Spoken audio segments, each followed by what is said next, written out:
Yay. Yay. How's it going, everybody? Happy Friday, right? Happy Friday. Almost the weekend. This close to the weekend. And feels good. Feeling great, you know? Some of you may have caught me earlier today, and by earlier I mean actually earlier.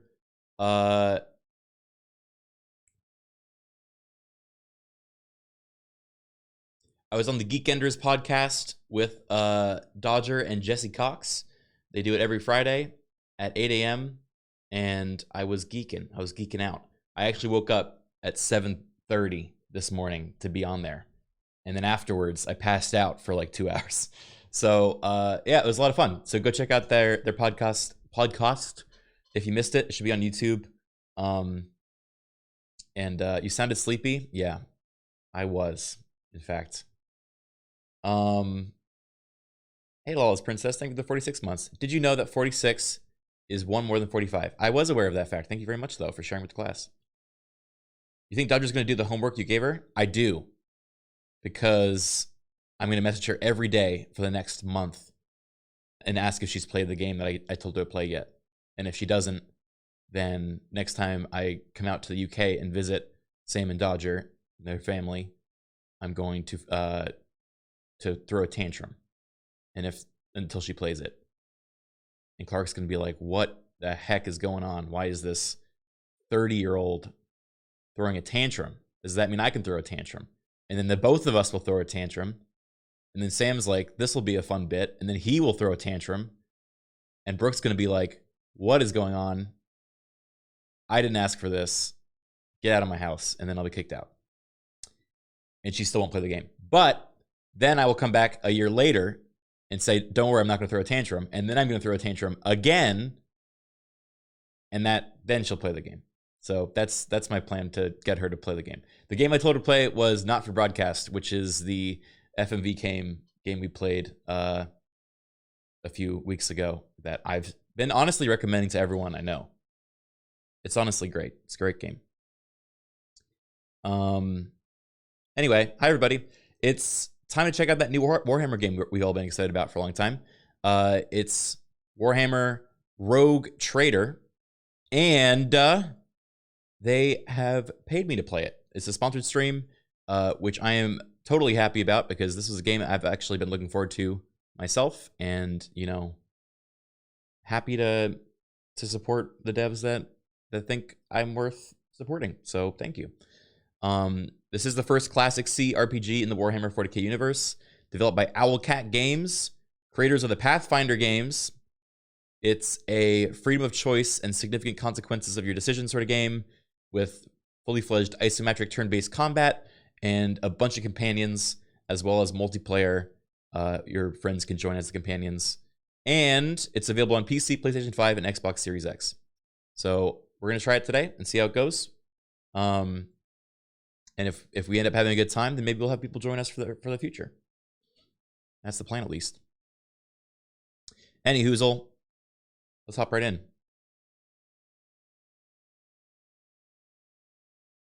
I love Warhammer and RPGs. Yes. Yes. I also love those two things. Get ready to read a lot? I'm ready. Reading is my job. Kind of. Reading and talking simultaneously.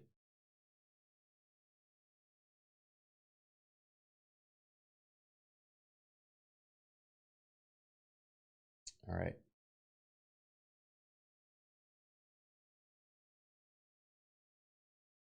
Let's do it. We love lore here. We love lore.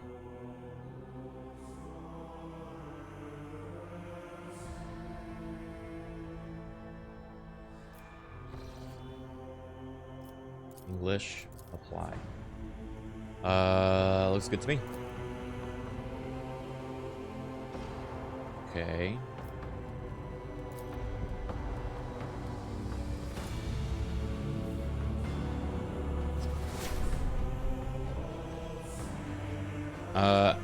I know I'm supposed to read a lot, but I'm not gonna read that.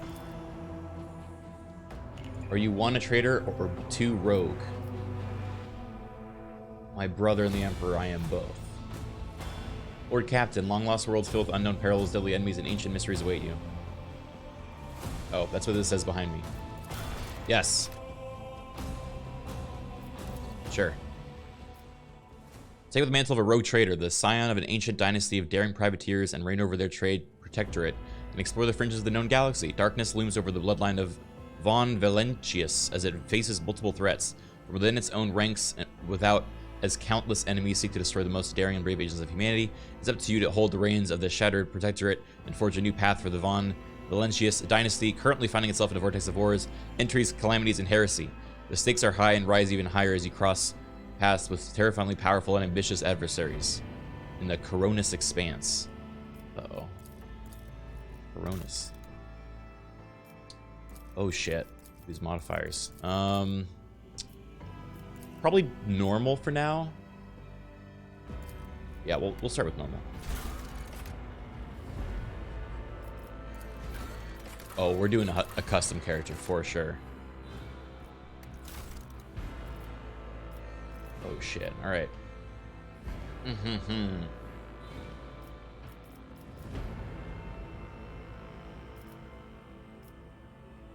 We could do, this looks like a stabby lady. Looks like a admiral dude, admiral lady. Oh, kind of like Corpa guy. Kind of like in the big Corpa guy. Corpa lady. Cool guy. Okay, we got some zealots. That's pretty badass too. Kind of explorer looking vibe. Explorer. Like explorer, but like regal. Okay. That's kind of sick.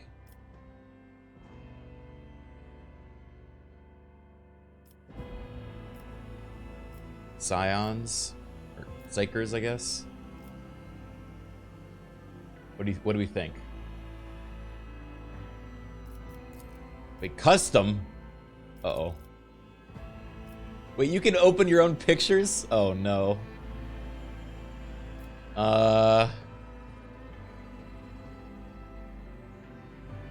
That's too goofy.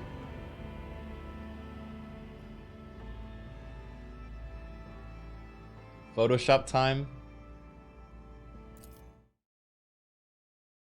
Alright, one sec.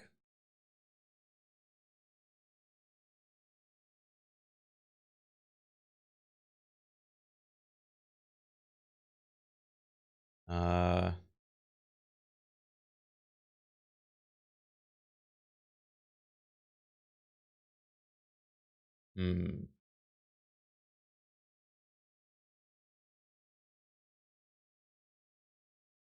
260 by 336, right?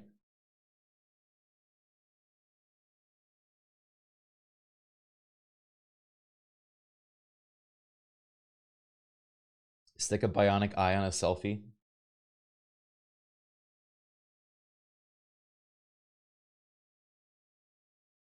Oh, do you have to replace each one in the folder?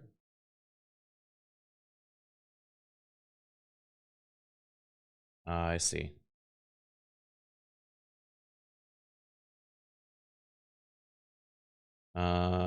Oh, it's not gonna look good then. It's gonna look quite bad.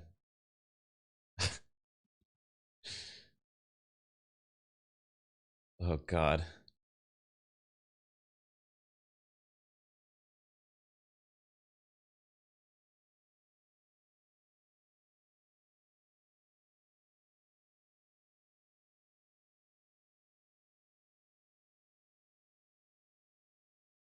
Okay. Here, I'll show you what I'm doing.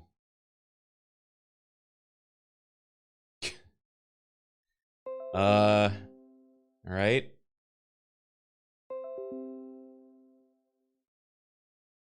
Okay, I don't know if I can.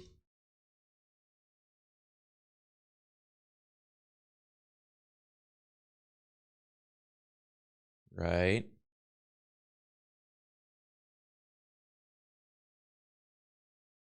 There we go. It's a bit better.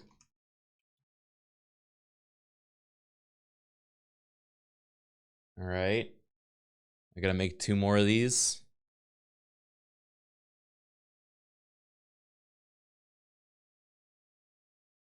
Save as... Okay, can't do that. I gotta export.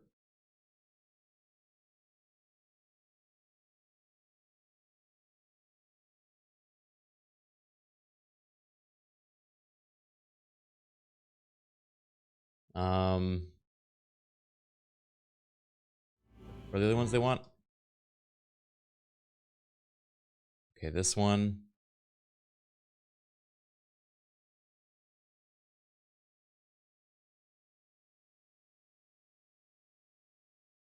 This one. This bit's gonna totally be worth it, I promise. This will not be scuffed.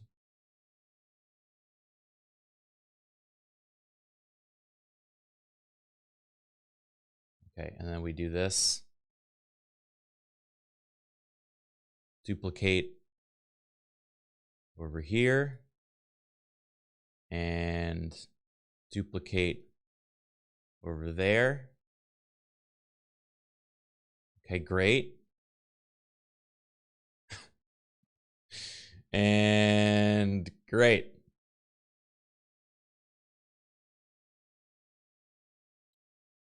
Perfect. All right, we're good. Just gonna save these now.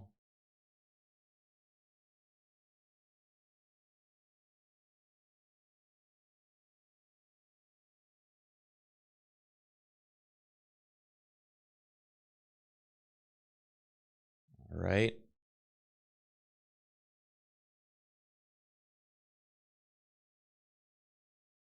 Yeah, the PNG watermark really does add to it. I agree.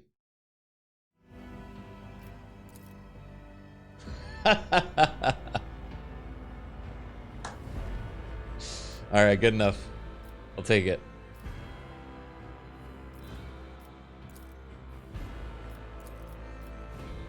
All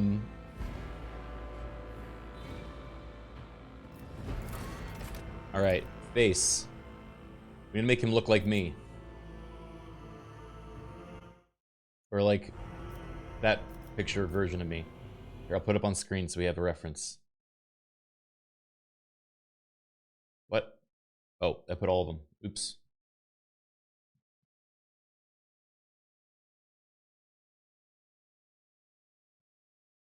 Okay. All right, we need to make that.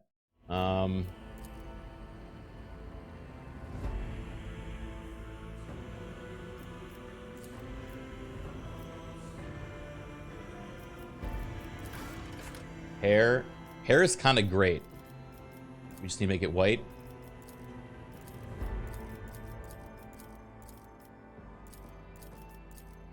Are there more?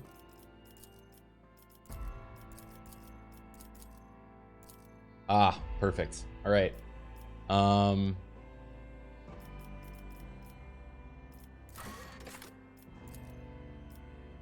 They all have mustaches. That's okay. Tattoo. Ooh, getting all tatted up.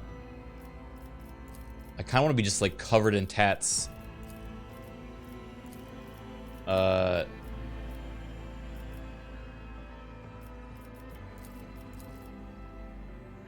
Beneath the outfit. Augmentations. Ooh. Give me.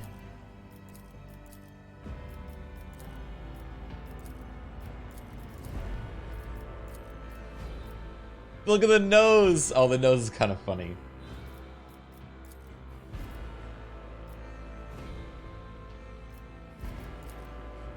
Or the funny hat. Funny brain cap. It's like if he had like a toupee that was attached to his like skull. Ooh, I kind of like the golden chin. That's pretty fancy. Or the nose thingy. He's got screw-on hair. Glory to my bloodline. Heresy grows from idleness. Let chaos paint the stars red. Behold the wrath of madness. The destination is known. That's me. That's 100% me. Yeah. I'm already liking this. What? Ooh, wait. The eyebrows. Angry.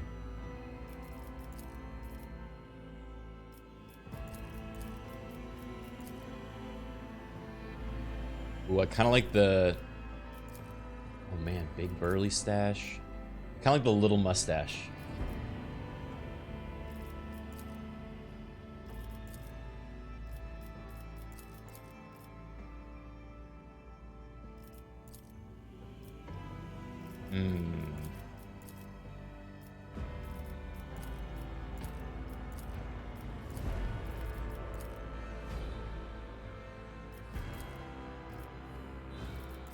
Need to edit the portrait now? No, I'm not gonna go that far. I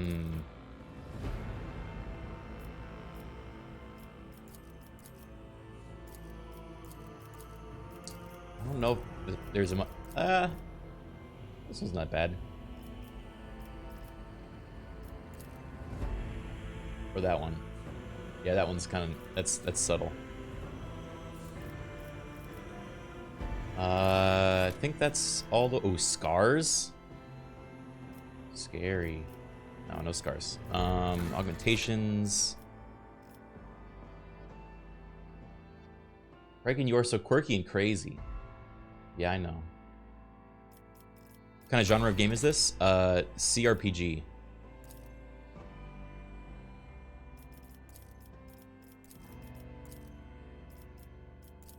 Well, I can do... Oh, yeah, there we go. Oh, we need a fancy freckle.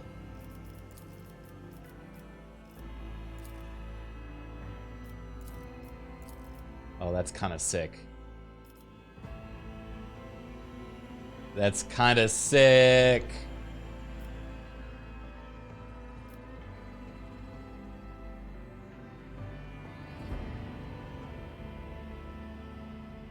I'm into it.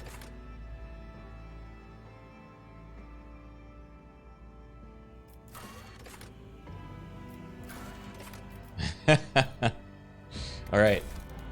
Homeworld, Death World, Voidborn, Hive World, Forge World, Imperial World, Fortress World.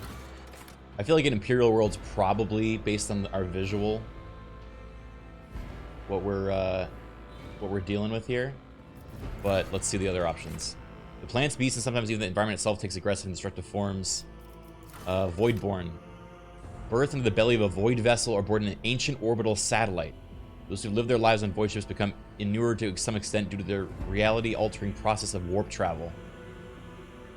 Their features are drawn and their skin pallid. They may even have minor deformities or strangeness in their speech, gait, or general appearance. That also kind of sounds like me.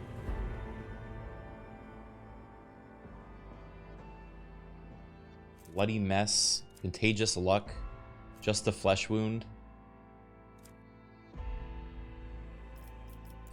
Hive World. The population is so dense that great swaths of the surface of this world are frequently covered in gargantuan cities, bejeweled with towering spires and pierce the atmosphere. Hive worlds are vital to the welfare of the Imperium and are the beating heart of its economy and war machine. They produce munitions for the Emperor's armies and vast manufactories, mine valuable minerals, and refine fuel for the Imperial Navy. Innumerable regiments of the Astra Militarum are raised from their massive populations as well. So...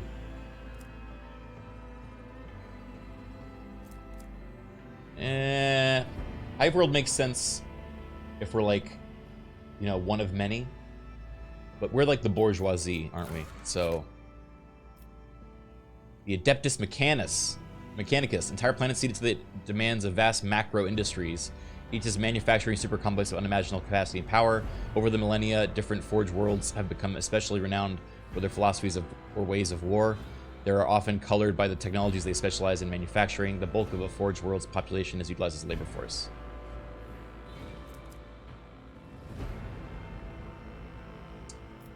I kind of like the Omnissiah.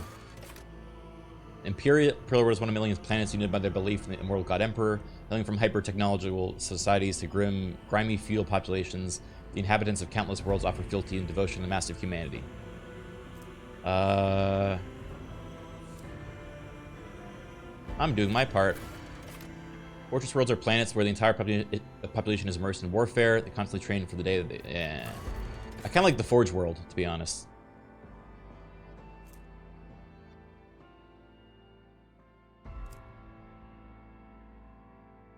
Cadia was a fortress world?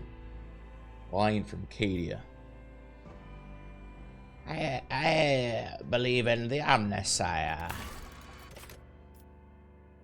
Forge world characters gain plus 10 int bonus critical chance. Forge world characters gain agility bonus. Forge world characters gain armor. I'm gonna do int crit. That sounds good. And then origin. Astra Militarum Commander, Commissar, Crime Lord, Ministorum Priest, Navy Officer. Oh, Noble. The high nobility of the Imperium are an enormously privileged and powerful elite, a breed apart from the common masses they rule. You grew into adulthood upon a pedestal of affluence and grandeur that towered high above the common masses. You expected their obedience and lived upon the fruits of their toil, surrendered to your family in solemn fealty. The noble assigns one ally who will become their servant until the end of combat. Anytime the noble's abilities affect the servant gains +5 to all characteristics until the end of the noble's next turn. Ah. Sanctioned Psyker. Yeah, we gotta do noble.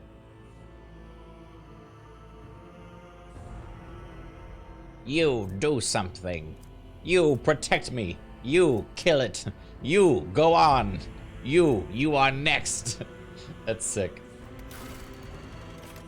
Triumph. Your strong presence and persuasiveness stopped the feudal war between neighboring systems. You were named planetary governor and survived, having made useful connections on both sides of the law. You had a rival house's reputation destroyed and its members exiled from the sector. That sounds pretty. That sounds fun. The mysterious tome that was discovered in your family library exacted a terrible toll on your mind. You are a bastard, an illegitimate member of a family that immediately turned its back on you. You were kidnapped for ransom, and your captors mistreated you up until the moment you were released. Uh-oh.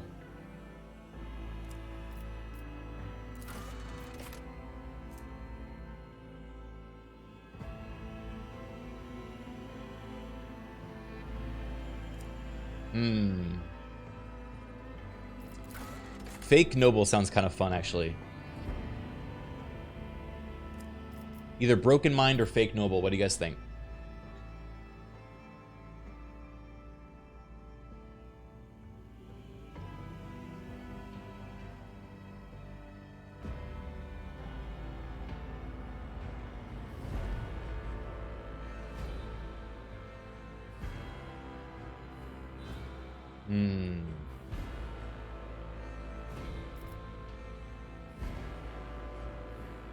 I like fake noble for RP reasons. All right, archetype. You can now choose one of your first tier archetypes at this moment. Operative, officer, warrior. Based on our stats, I imagine probably officer. Archetypes were developed paths that your characters follow. Each archetype encapsulates a unique set of skills and expertise and represents a specific combat specialization. Frontline warriors are the indispensable leader, preferring to command from the rear. Choose who you want to be in the grimdark future.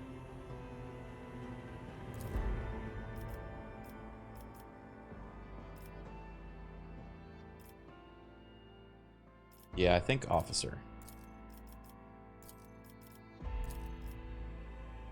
Bring it down, voice of command, finest hour. You kill for me. All right, now we get to spend ability points. I like int.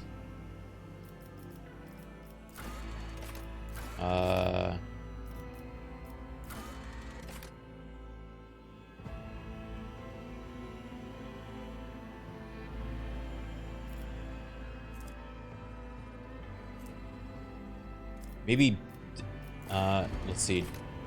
Ballistics is ranged weapons. Weapon skill is melee combat. Probably ranged, right?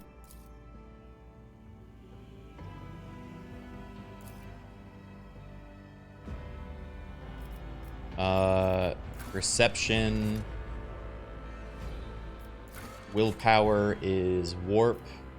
Fellowship is persuasion, coercion, and commerce. I mean, I guess if I'm a officer, I should have persuasion, right?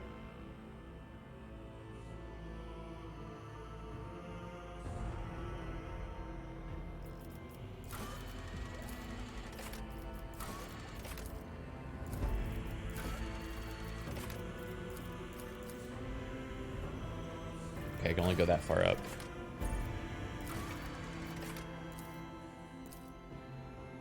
.40 ballistics. Yeah, this seems good.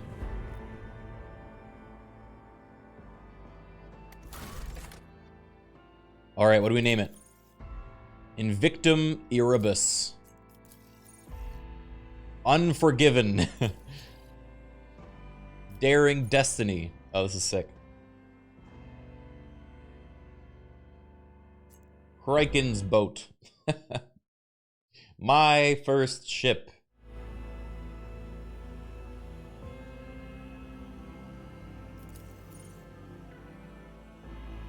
Destiny Hunter. Cherubidis.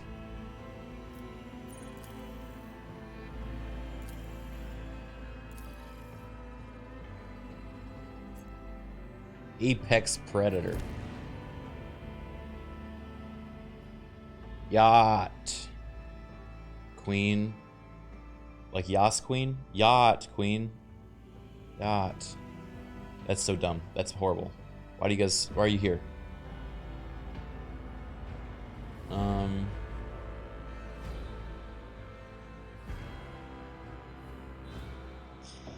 That's so dumb. I know it was dumb. I was grasping at straws here, okay?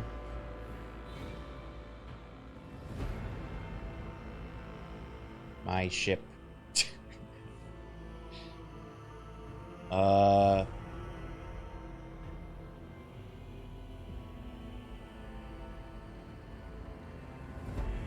You boat. You.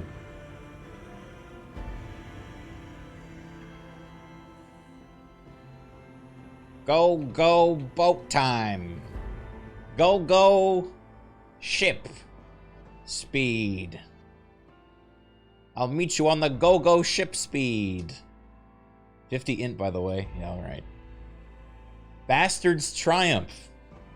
That's a good one, actually.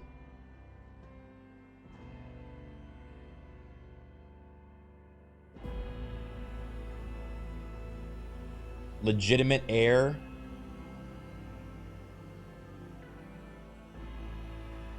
JG Griswold, thank you for the gifted sub to Harper. Bastard's Folly.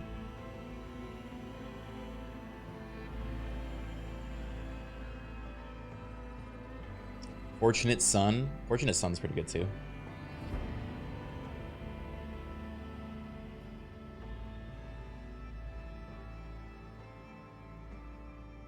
Legitimate this.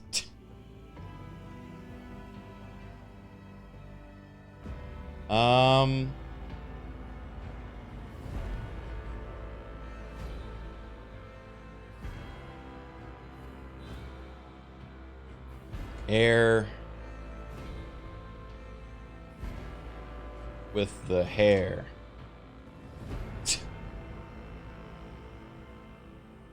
Privilege mode. The silver spoon. I like it.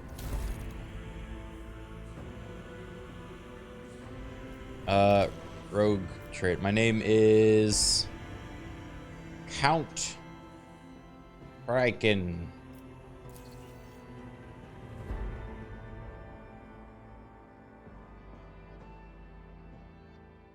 Great.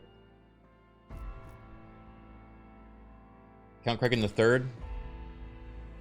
Count Criken the second.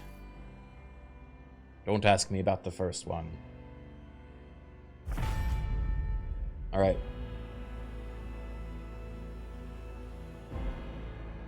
They already call you the title by this game? Oh no. I'm gonna be Count Criken 2. It's actually so goofy.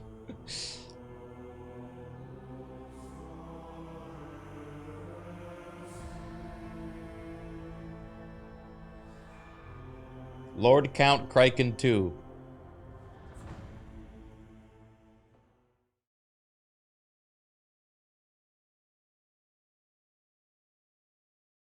All right.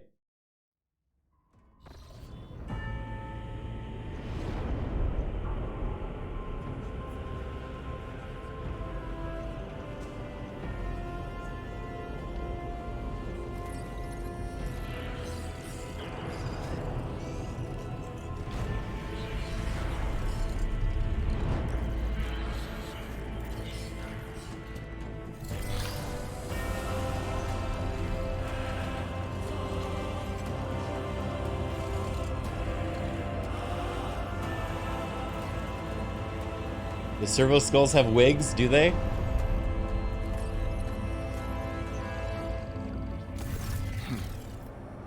An excellent place for contemplation. One has the best view of the cathedral from here. Mesmerizing, wouldn't you say? An impeccable manifestation of the God Emperor's sublimity. Oh wait. Can you guys read these? All this ostentatious luxury, this laughable pretense, it is enough to make one think that architects meant to compensate rather than glorify. Do you have a particular reason of disturbing me? My apologies. Here, I can move my camera.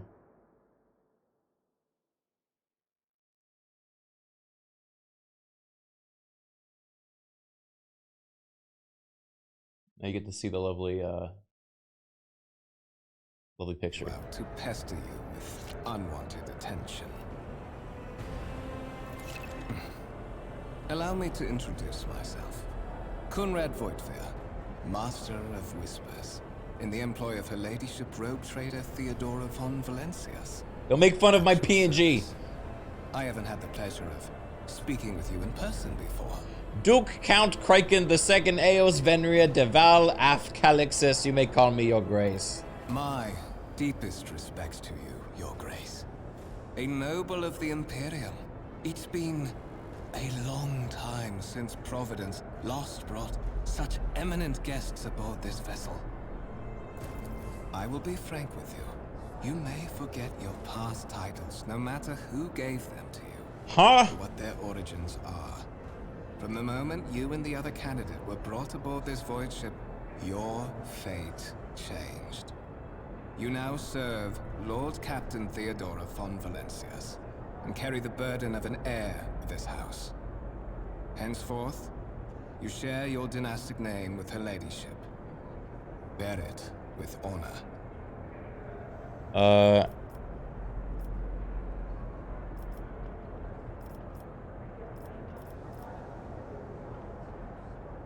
You say I am one of the Rogue Trader's heirs, so there's another candidate? There is. And you will meet him soon enough. I assume you got a goal in mind when you seek me out. What is it? But of course, I have come to invite you to a meeting with Lady Theodora. I imagine you have many questions for your patroness, and I'm sure she has just as many questions for you. It is regrettable that you haven't yet had an opportunity to speak. The Lord Captain and Master Edelthrad von Valencias are conversing on the observation platform. Let us join them there. Yes, quite. Okay. In this tapestry of a world, I am the rogue thread. This is gonna be wild. All right. His voice is perfect. Interactable objects. Oh, one step at a time amidst the madness.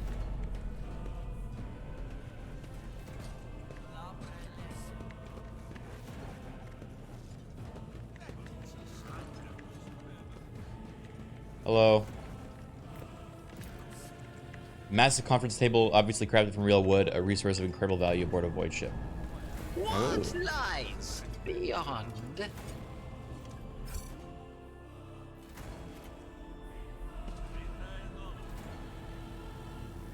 Noble guest. May his will strengthen my heart and my humble deeds be for the benefit of humanity. Candidate alter the copy of the 2348th volume of the Lex Imperius.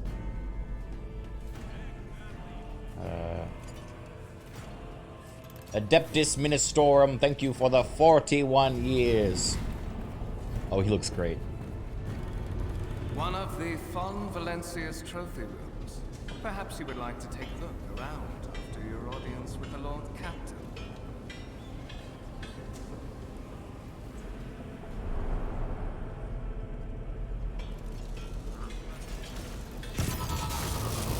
What's happening?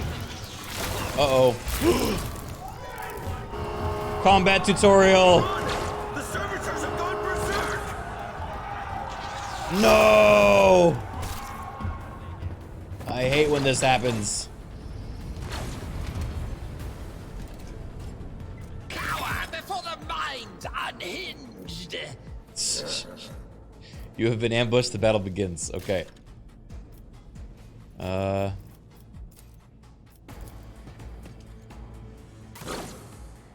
This is the third time this week. Oh my god. Oh my god.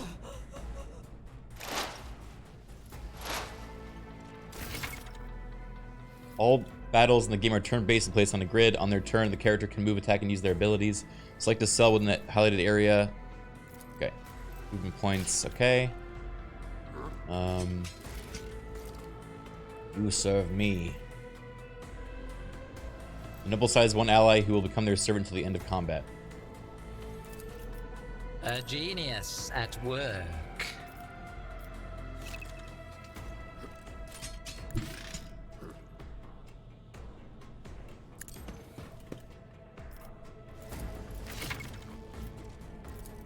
Action points. One attack per turn. Let's see. I'm powerless to act. I only have one attack. Voice of command. One friendly creature pushes themselves, increasing their characteristics by 1 for 1 round. You! Go get him! I'll be over here. Or actually, I don't think I can move after I have done an action. Okay.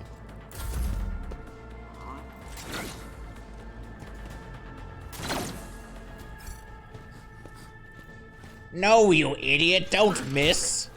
Serves you right.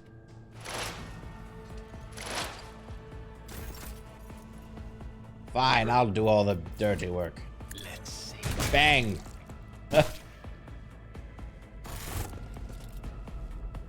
What suspiciously poor timing for such an accident. Servitors malfunction on the officer's deck at exactly the same moment when the rogue trader and her heirs are gathered here. What are I the have blocked chances? all passages between the upper and lower sectors of the residential decks. If this is a deliberate attack, it should stop the culprits from advancing their plan. How did my, you know, Officer of Whispers not know this was gonna happen, okay? I'm afraid I must remain here. For Lady Theodora's safety, I have to oversee the execution of these orders personally.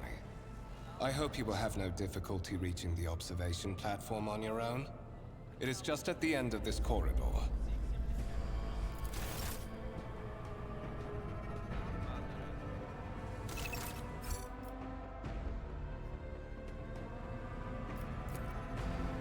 The wires inside his head are still smoldering. It would seem the cause of malfunction was the short-circuiting of the motive force. Tarantula sentry gun constructed with the blessing of the Adeptus Mechanicus using a standard template construct. Leman Russ battle tank, proclaimed by, restored by the grace of the God Emperor, the first to breach capital walls during the pacification of the Cortez Stone.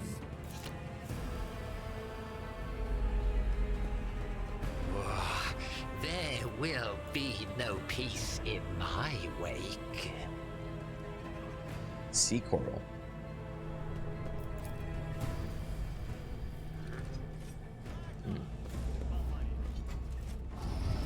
They will see.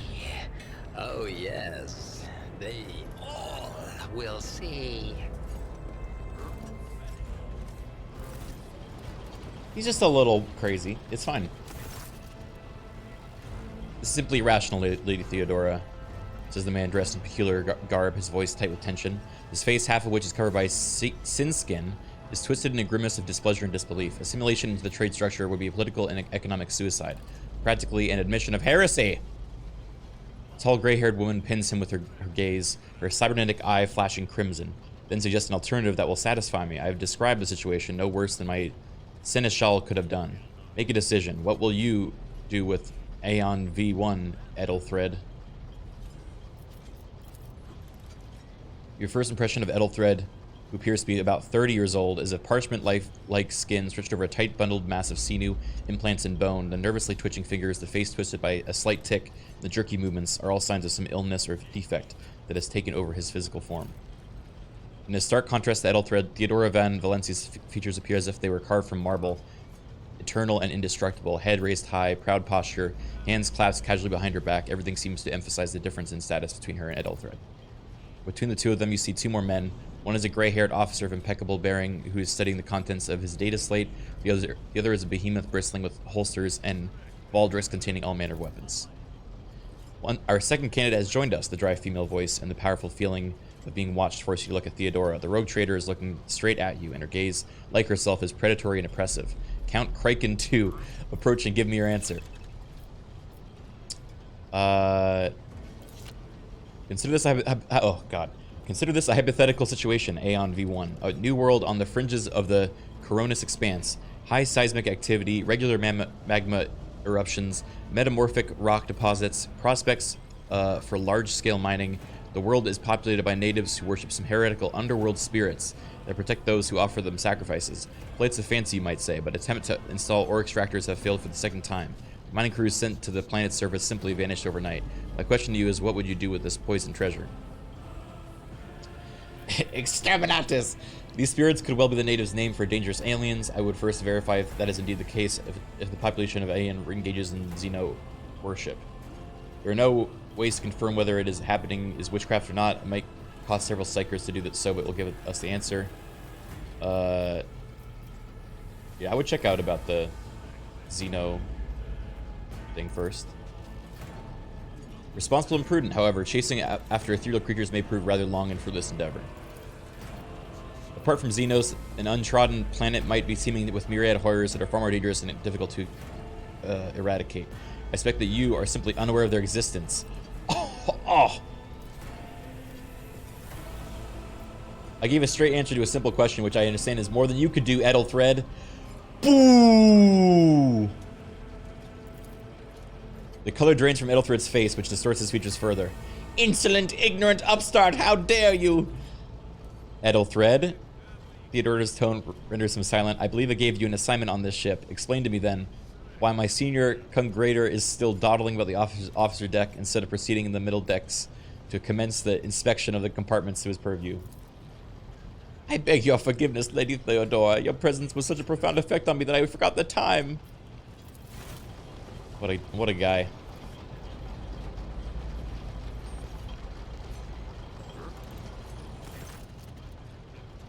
She turns to you. So, Count Criken, why are you here? Was it not you who sent for me? You have seated the opening that was offered to you in a woeful display of meekness. Admittedly, this tendency is equally strong in all who toil in the Emperor's service.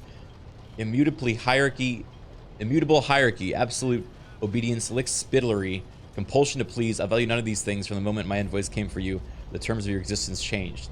What? My name is Theodora von Valencius Massimo of Ascaris. I am a rogue traitor. So she's like, why are you here? And I'm like, because you asked me to be here. And she's like, how dare you? I gave you one chance and you failed. I am a rogue traitor in the service of the God Emperor of humanity, and my rights and freedoms are vindicated by a most sacred relic, the warrant of trade kept aboard this very vessel. Mine is the honor to venture into the darkness beyond the Imperium and carry humanity's light where powers wicked and heretical reign and bow death and ruin to us all. It is my decision alone to determine the fate of whatever I find past the bounds of the explored void. Every world I discover, along with all there is to find thereon, resources, people, riches, and mysteries, is mine by right.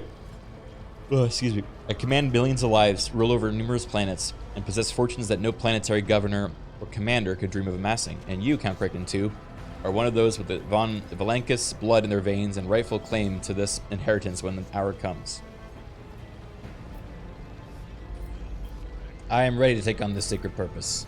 Oh yes, you would be, wouldn't you? The question is, am I ready to choose you over the rest? You came aboard before the warp jump and have not yet distinguished yourself in any way. The things currently stand, I have doubts that you are suitable for the role of rogue trader. Oh! Blood right alone is not enough to earn the high honor of becoming the bearer of the warrant of trade. Nonetheless, your abilities and talents may yet prove useful. It is not the role of Lord Captain, then, for that of their closest ally. Alas, even those responsible can at times be too challenging for those who share your blood. Hunrad Voigtveer served me for many years before he made his mistake.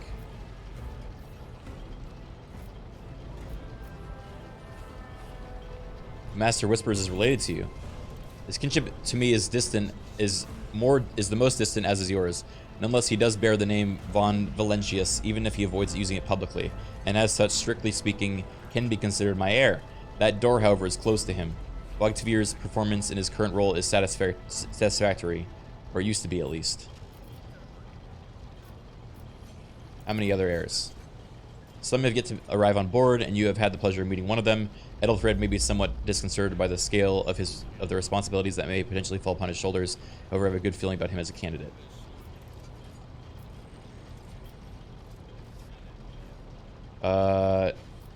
If you like him, then why are you talking to me then, huh?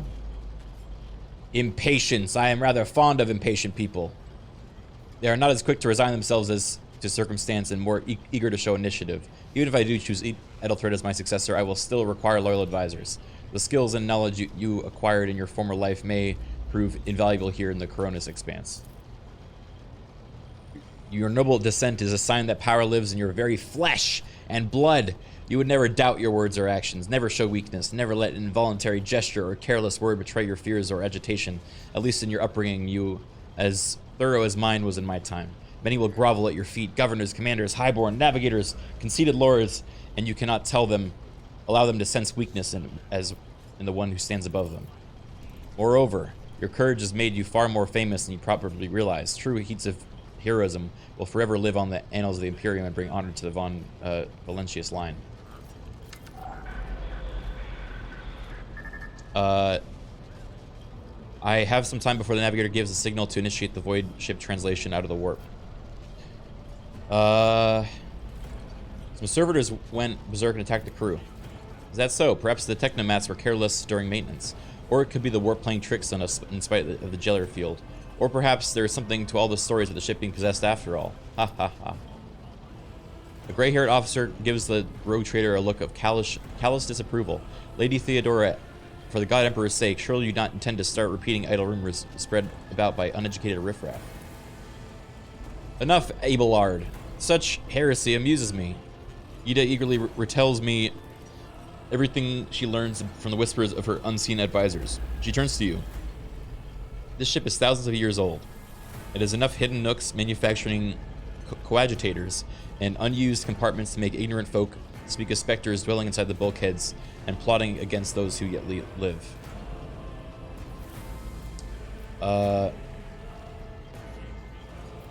What are my current responsibilities? Observe, learn, absorb.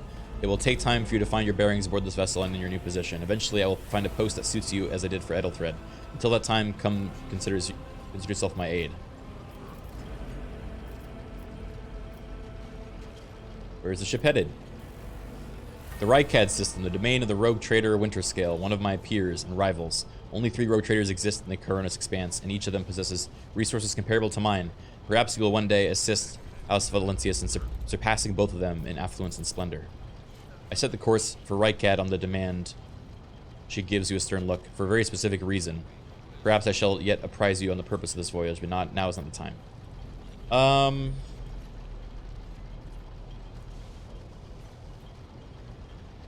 Gracious Lord Captain, is there a way I can prove myself your worthy heir?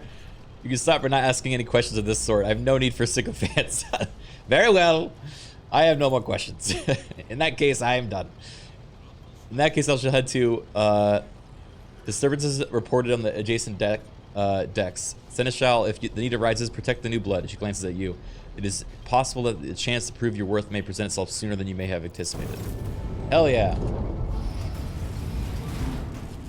What the fuck? Does this happen all the time? Oh my god, they're shooting the camera guy.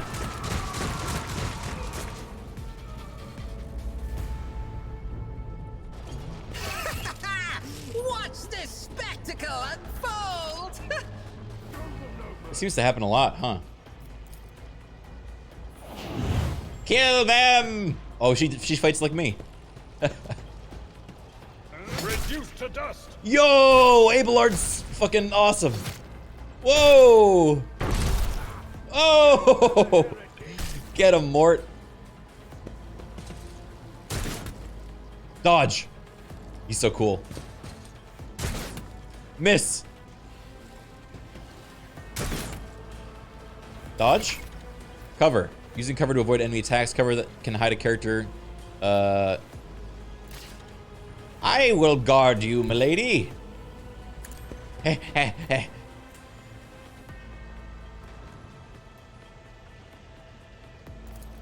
You, Mort. No, I won't sully myself with that. Wait, Theodora, you serve me. That's probably not gonna go over well. What if a predictable downfall? Go get him. Powerless to act. All right, I think it's my turn.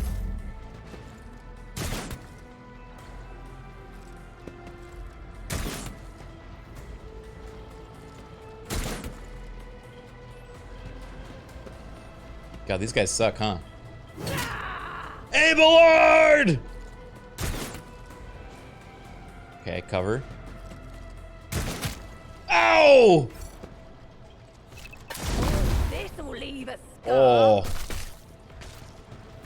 Oh, my ears are ringing. I took care of this one. He's so cool. Mort, get him. Characters receive temporary positive effect from an ally. Such effects enhance your character's capabilities. What was my positive effect? Kill them. Source Theodora. Plus 50 ballistics until the end of combat. Okay, so I can basically guaranteed get this guy. Or not. You win this round, heretic cutthroat. What? Ha! No!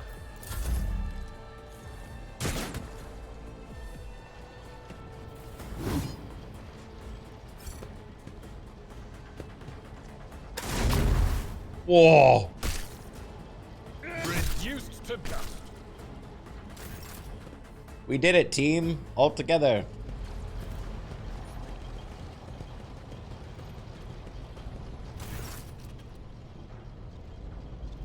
Theodore waves her hand in a commanding gesture. Mort, take a team with you and clear a path to the transport line. Do not let a single Horson survive. Road Trader turns her eye to you. Didn't bat an eye when that scum burst on the deck. Not bad. I have seen many an officer who panicked at the sight of combat in the upper decks. The false sense of security offered by their position makes them that much more vulnerable to the harsh realities of warp travel. She looks at the Vox in her hand, and all you can hear is a lifeless static.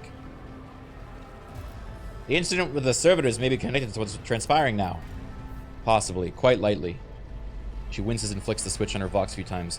We'll investigate at a later time. Right now, we need to isolate the affected compartments and try to assess the situation. What are your orders? Mort has gone ahead to clear a path for us. If you want to make yourself useful, go after him and see if Arch-Militant requires aid. Very well. Bye, Queen. Curiosity sings in my veins. This don't seem the right way. Maybe this way? Maybe... Patience. My nerves are frayed. Oh, we're still fighting over here, huh?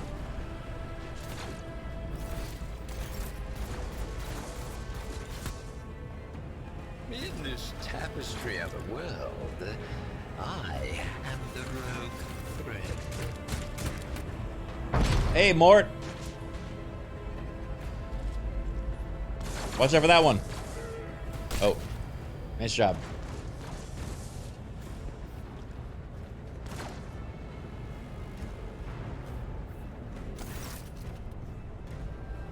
Kunrad, Voidiger lets out a sigh of relief upon seeing you. Thank Providence you are alive and well.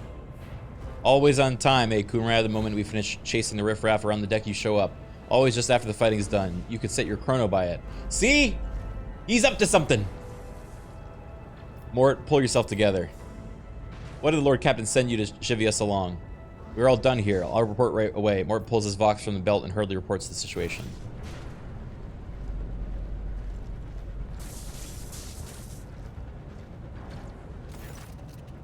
Master whispers, what is happening on my ship? The Voxnet is silent, the Vox Master is not responding. Armed assailants have stormed the officer's deck, and my arch-militant just destroyed several more heretics on the way here. Is this a severe case of warp madness? Have some of the crew lost their minds and forgotten who they are and whom they serve? Report. I have not yet received word of the Engineerium regarding any Geller field failures, but communications were already unstable half an hour ago, and now they have ceased altogether. Whatever the cause may be, the consequences are spreading fast. I'm receiving scattered reports from the middle decks, and the only Vox casts from the lower bays are one-way heretical gibberish.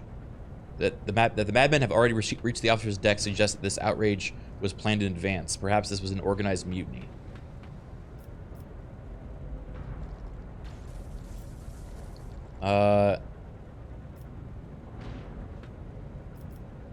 Who would attempt a mutiny here in the warp? Lunatics, fools, heretics. The ship houses thousands upon thousands of people. Pernicious thoughts and warp-inducing delusions could have tainted any one of them.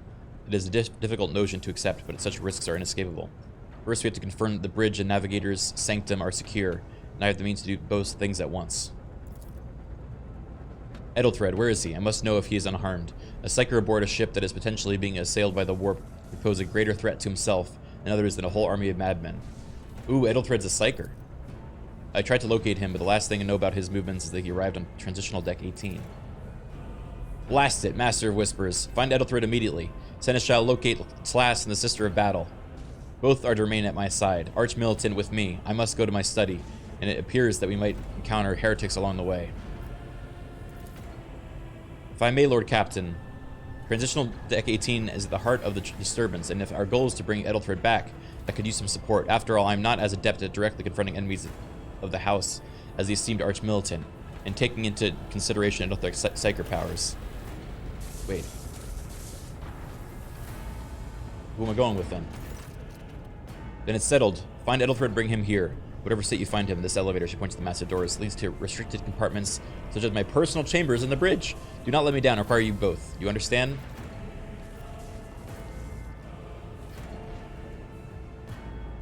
I shall do everything in my power. Not everything in your power. You will do as I say. I'll have your head if you fail. Is that clear? Jeez, all right. God.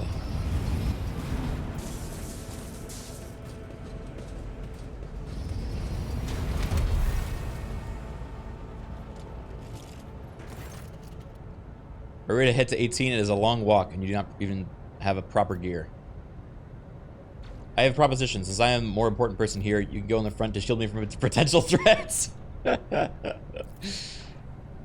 Certainly. Lady Theodora would be devastated if she were to lose one of her precious heirs, but that is no longer relevant. With a pop and sharp crackle, something hits you in the abdomen and you are consumed by unbearable gut-wrenching pain. Oh! Who could have seen this coming?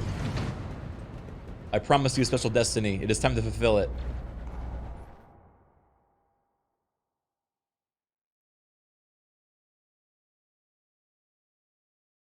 You mean the Spy Master was a traitor all along?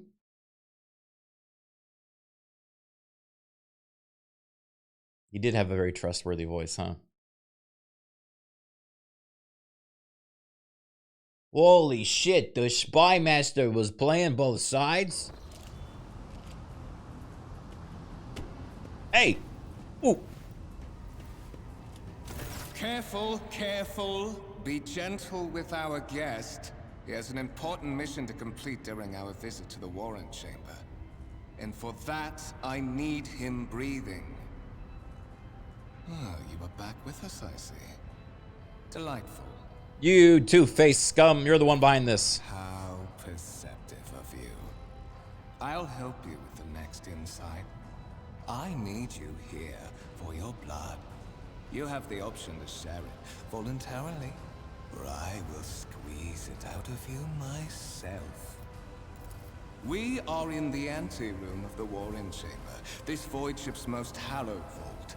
There, beyond those gates, lies the relic that gives Theodora all of her power. The sacred Warrant of Trade.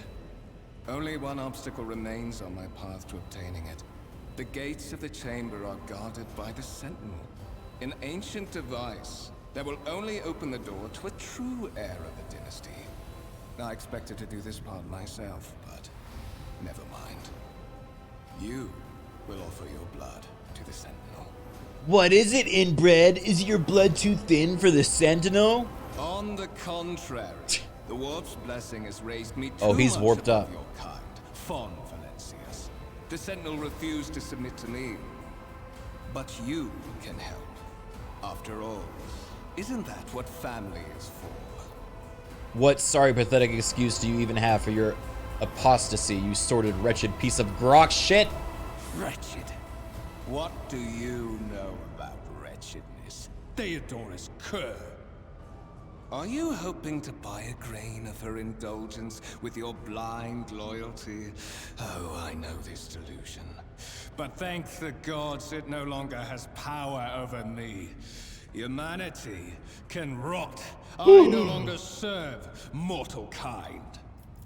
Once my work is done, I'll make that pompous wench Fon Valencius watch as I sacrifice her entire dynasty and commit their fate to the gods. And you will be the instrument by which I will accomplish this righteous act. Skill test and dialogue. One of your available dialogue options requires making a skill test, unlike with passive tests, which are made automatically. In this case, you can decide whether or not to select an option. The consequence will depend on the associated test. The blade flashes in a dim light, and drops of blood appear on your palm. For a brief moment, you feel nauseous, your head is spinning, and then quiet whispers begin to flood your mind. More and more sourceless voices echo each other, drowning out your own thoughts, replacing them with a single urge. Go to the gate, go to the gate, go to the gate. Fight the voice in your head! The voice in your head giggle and mock your desperate outcry. You feel this intruding influence forcing you to your feet and making you step toward the gate. Oh. No, I won't be a heretic. I won't.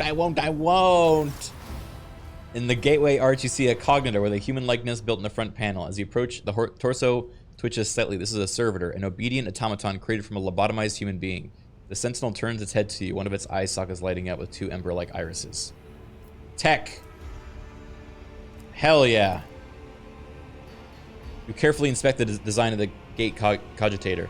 What immediately catches your eye is the strange alloy that was used as material for the machine's components, one of which are unfamiliar to you. You suspect this might be some kind of arco-tech. The servitor on the gate begins to move. With the screeching and groaning of metal, it leans forward closer to you. Its lower jaw opens with a drawn-out shriek, much wider than the jaw of a living human could. The servitor's mouth is filled with sharp metallic fangs that glint in the dim light. The vid screen on the right of you lights up, showing strings of mysterious symbols on a green background. The whisper runs through your consciousness, insisting, demanding sacrifice. The voices that filled your head after Voyager wounded you with his blade did not go away. On the contrary, their source coiled itself into a tight knot somewhere in the depths of your mind. Look for anything that can be used as a weapon. Oh. Nothing.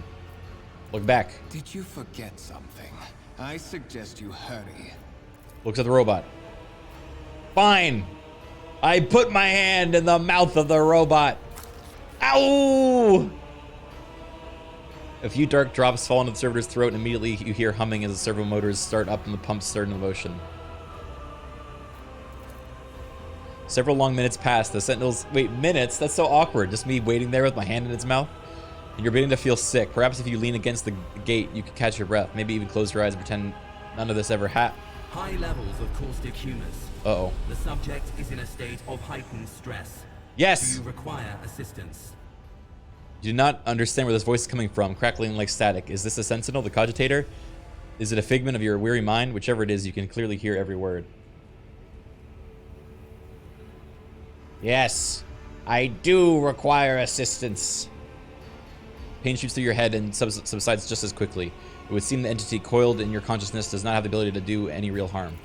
Request accepted. Initiating defense protocol. Kill them! Oh shit.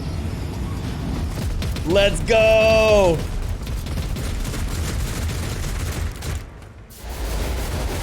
Oh, that's sick. Well, there is still another way.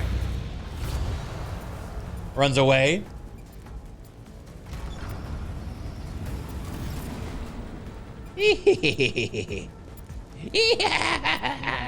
What It's lies mine! beyond? All mine!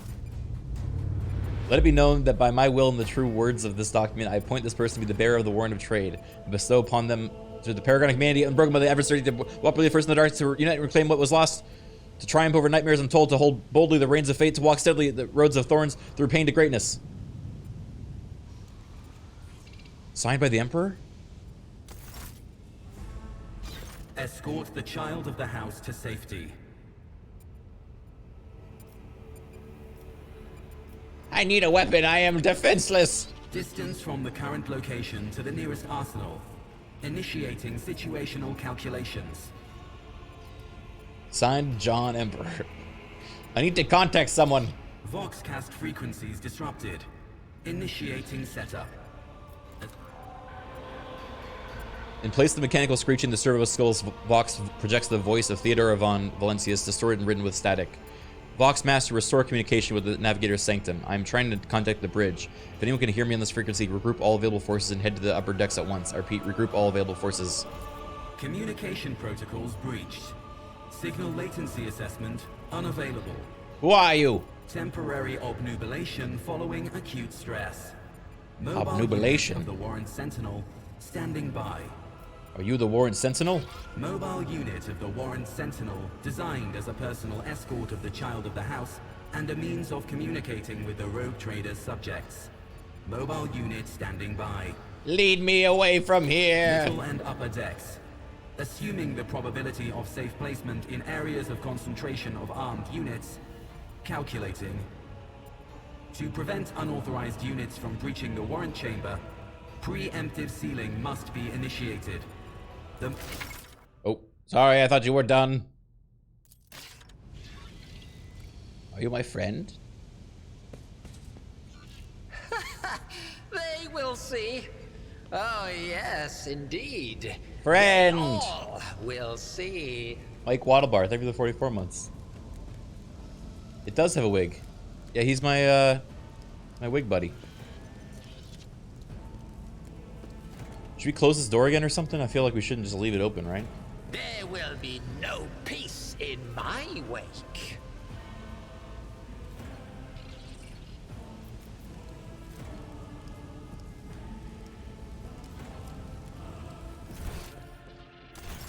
Curiosity sings in my veins.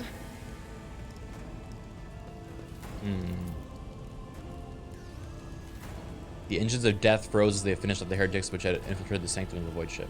In this tapestry of a world, I am the rogue thread.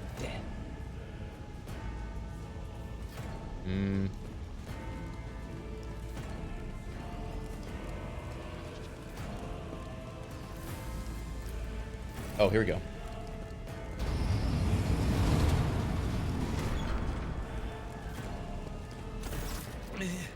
Master. Whatever are you doing in the Warren Chamber? How did you... Throne preserve me. What is the meaning of this? Hey, I've seen what he can do with his sword, alright? I want to fight this guy. Look, Coonrad was the traitor.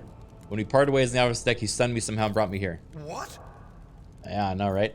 He's intended to take revenge on Theodore for something, and trying to reach the warrant was somehow part of his plan.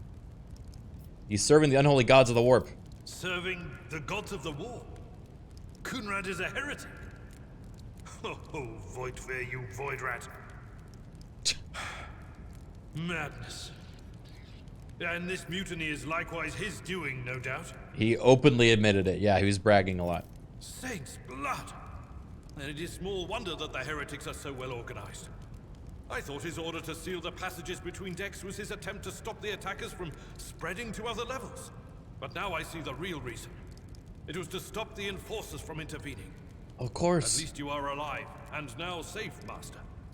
Alas, I doubt we can afford to look for a compartment to sit out this disaster. You're in a bad way. I can treat your wounds. I have a Medicaid kit with me. And, for the love of the throne, now is not a good time to be walking around the decks without means of self-defense. Here. Oh. Thanks. While fighting, your character can lose some of their wounds. Your character has suffered an injury after being attacked by Coonrad. This happens when a character receives damage that exceeds 50% of their maximum health. Within 1 round. Okay. Once the combat is over, all wounds of all party members are replenished automatically, but any injuries you may have sustained can be healed with the med kit. Makes sense. I equip this. Do I want a sword? Sick. I look cool. Alright, let's go. Where are we going?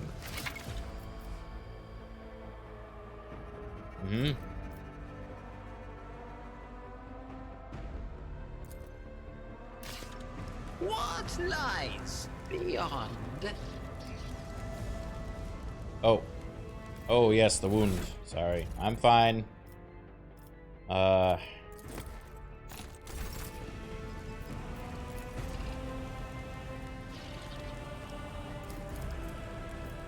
do I patch it?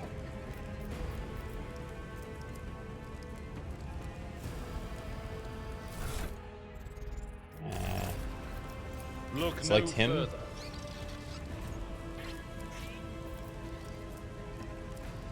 Whatever you wish.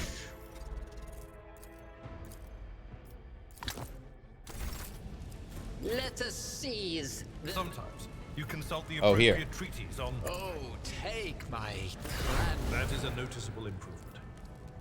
Now you're prepared for the trials ahead.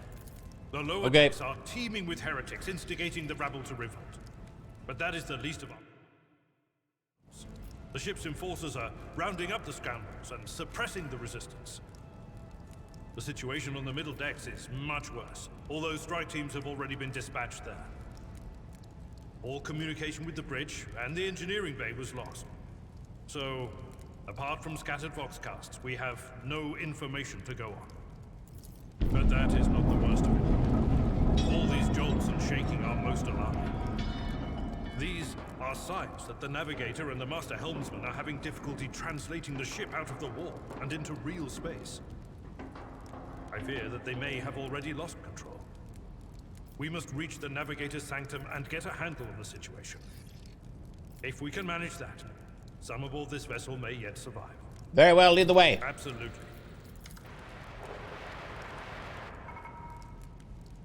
Two arms, loyal sons and daughters of the God Emperor, fight the heresy and corruption that threatens to consume our home, and with all your might, destroy those who have dared.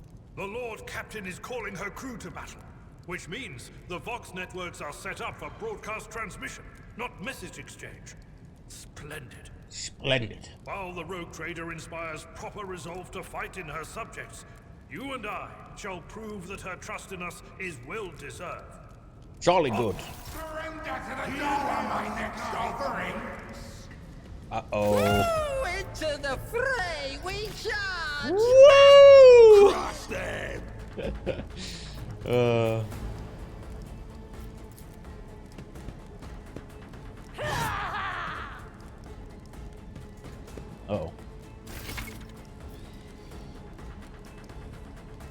Okay. I'm going to...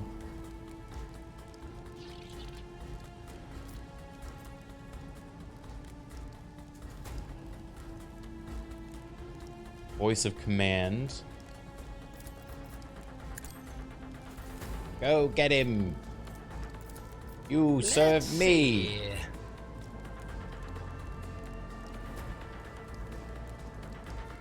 I'll be back here.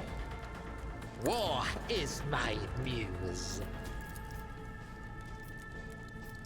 You. That checks out.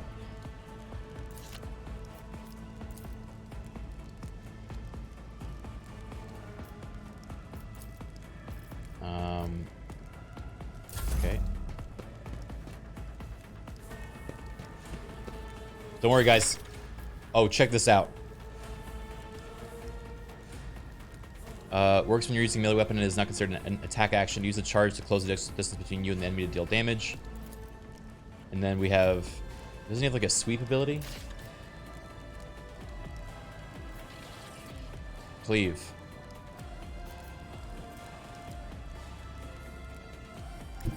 Follow my lead.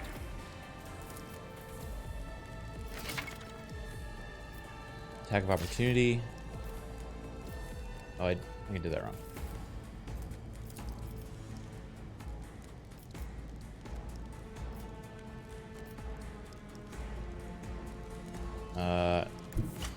I've seen worse battles than this in my time. Just walk past them. It's okay. Cleave. One fewer target.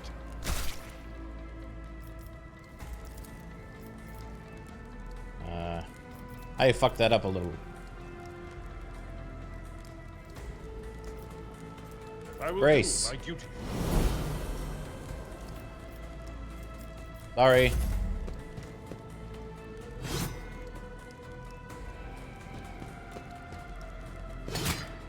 Ah!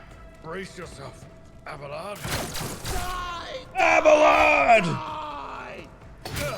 Just a minor setback. Don't worry, Abelard. I will protect you. Bam! Sad word. Base claims another one. Sorry. My bad. Even I won't do that. At your beck and call. Good job, Abelard. Get this last heretic. Oh, almost. Good try. Reduced to dust. There we go. You can now advance the level of your character and companions. Nice.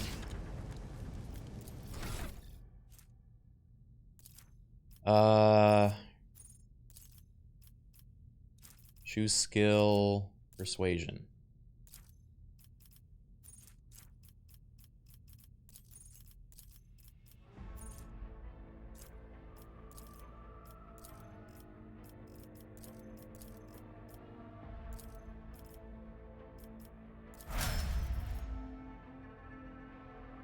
Cool. Abelard, warrior, and athletics maybe? Coercion, demolition.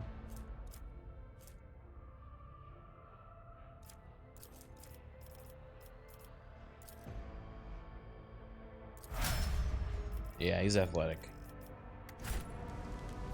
Patience. Good job, baby. Nerves are frayed.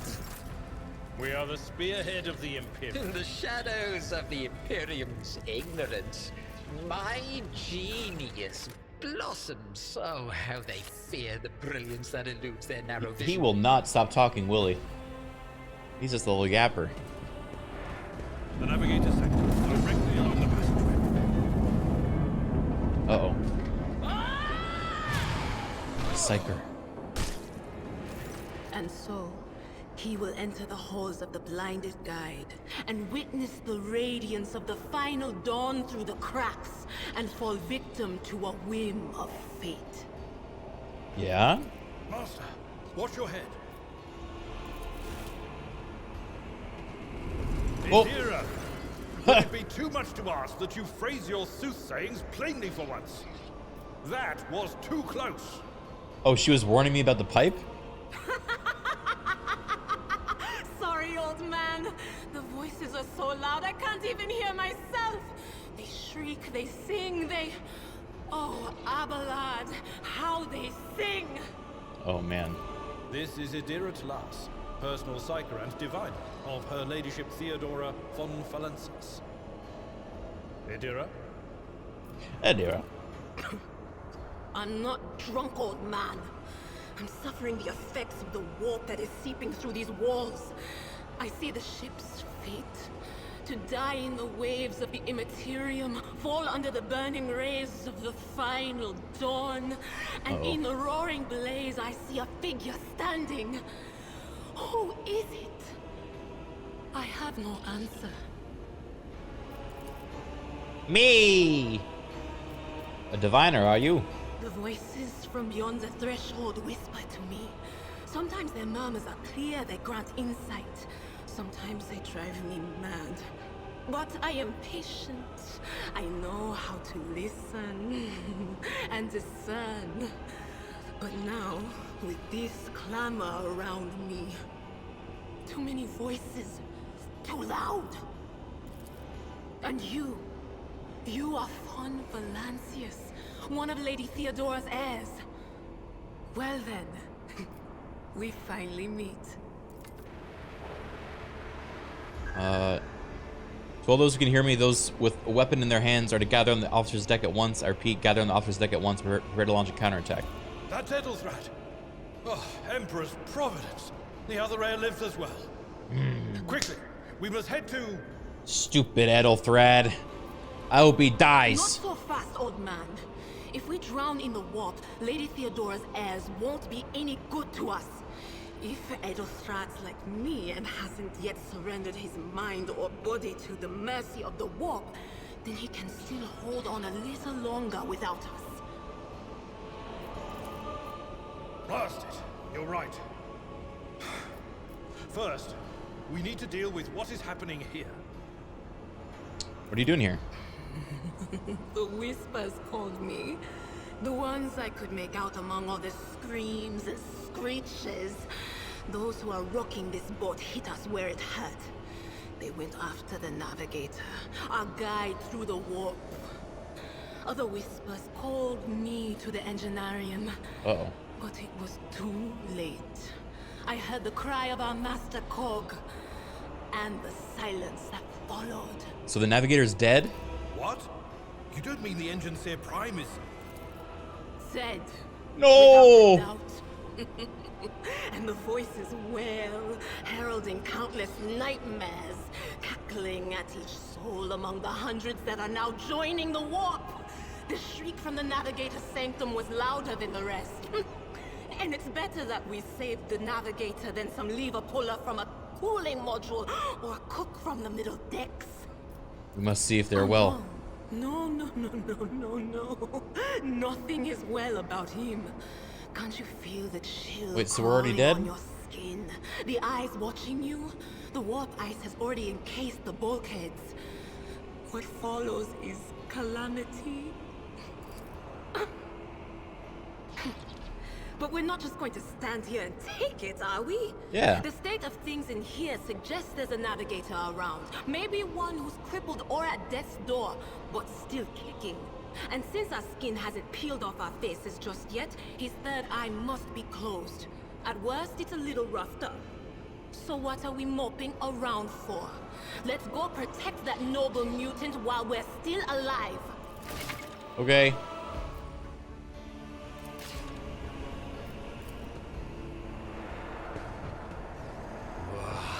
There will be no peace in my wake.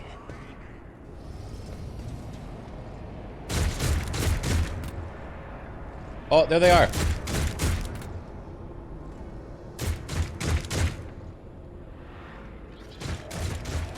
Stop them! Oh yes, they all will see. Okay, we can position ourselves. I will bravely be this way.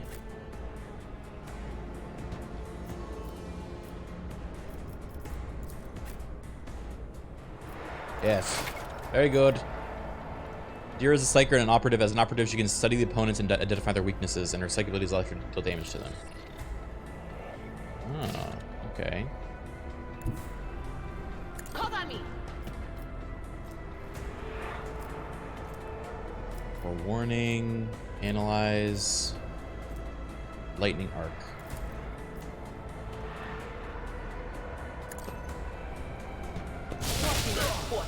Oh fuck, I didn't know it was gonna... Sorry, Abelard. You're doing great, bud.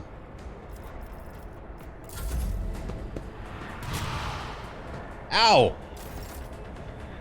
The fuck?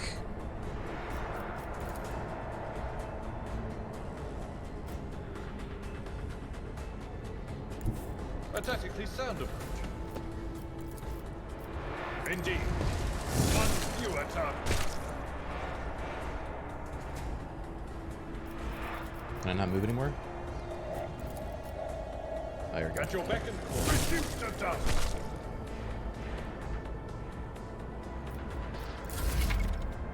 Hologram. You can use a hologram to gauge the effectiveness of your intended action in combat. Okay.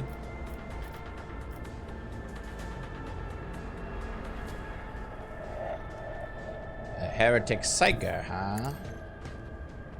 I'm no wuss. Attack!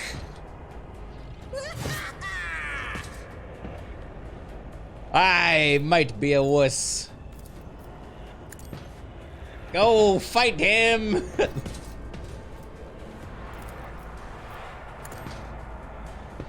Hurry, do something!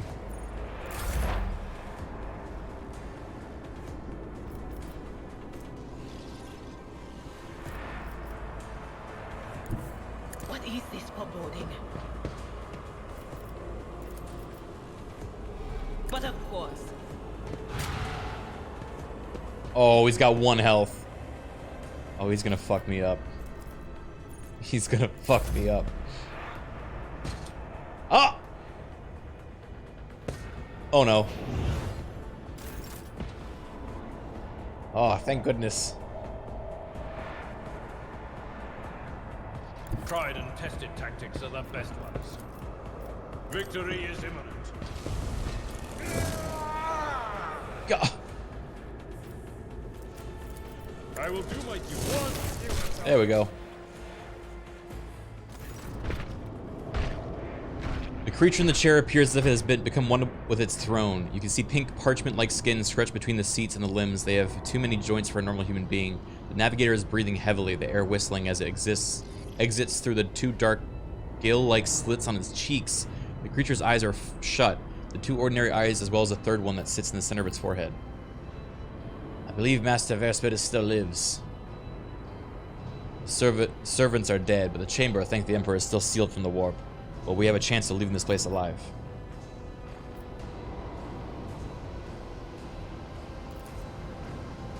Wounded, exhausted, fighting back the endless horrors of the warp that are forcing their way into his head. Pick one. The navigator stirs, barely able to lift its head and half open its normal eyes. A dark drop rolls from its under the closed lid of a 3rd eye and down its face, leaving behind a black trail.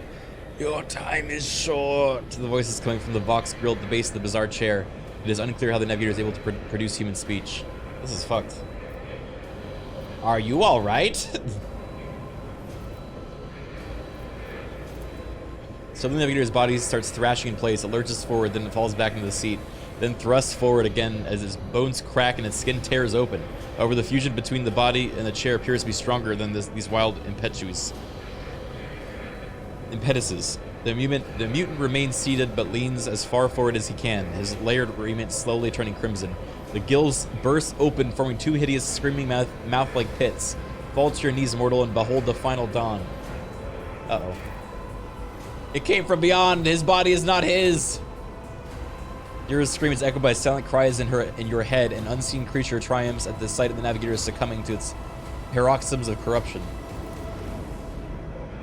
Its march thunders under the burden of hopes. Unseal your hearts, and I will flood your souls with myriads of words and meanings, each one a portent of salvation within me. The navigator continues to convulse violently in his seat, shrieking and cackling, but then his fits stop abruptly. His face is drenched in black and crimson. The dark ooze from under his third eyelid has turned from trickle to a stream mixed with the blood coming from his nose, and there is purplish swelling under the eye. This is horrible. Oh. Run, flee from this place while I still have the strength. The words come out of the boxes at labored rattle. I can contain the intrusion, but not for long. We must begin the translation. Leave the warp. But it can't be done without the Master Helmsman help. What do we do now? The ship can only begin the translation with the assistance of the Master Helmsman. If he is still alive, it is worth a try. We must get to the bridge, but we need support. Our only option is to fight our way to the officer's deck and join forces with Ethelthred and his people. I believe we will find Lady Theodora there. She may have heard the call to arms that the servo relayed earlier. Okay. Navigator does not give a response. Black tears mixed with blood are streaming under its closed eyelids, and the vox at the base of the chair is bellowing, only out static interspersed with distant echoes of otherworldly laughter. Dude, bummer. Curiosity sings in my veins. Loot. Hey.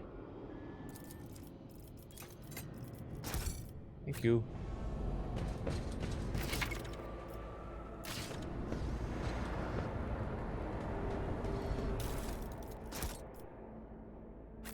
One step at a time, amidst the madness.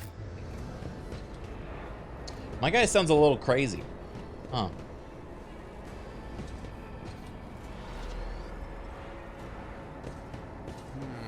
What lies beyond? Okay, not that way, I guess. He's got a little Copernicus in him, yeah.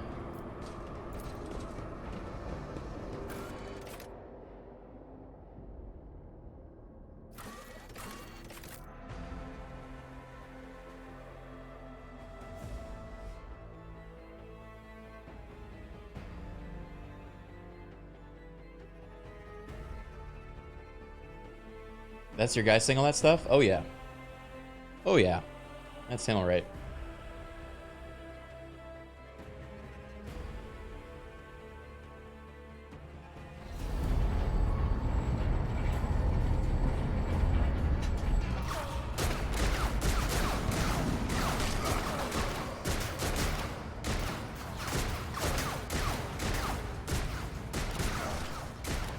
That guy didn't even get hit. Ha! Who is it? I shall pity not your enemies. I shall heed not their pleas. Oh, she's cool. Somebody shoot me! I shall betray not your tenets, nor stray one step from them. Take not your gaze from me. Leave me not without your grace. I told you he would protect us. My God, my light, my Emperor. God, she's so cool.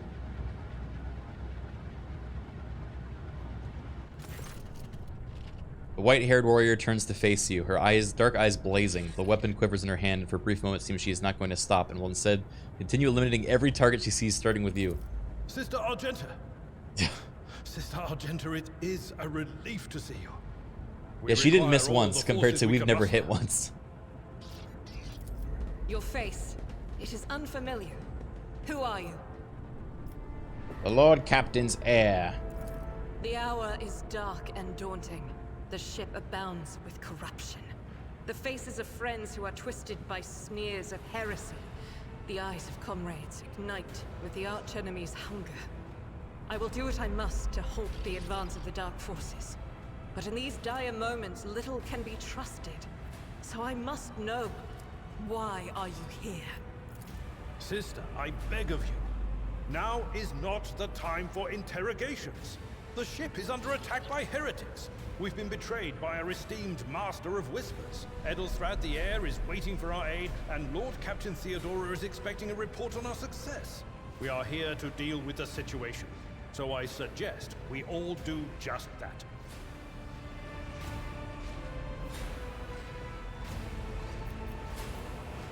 The Seneschal is right. There is no time for talk. Very well.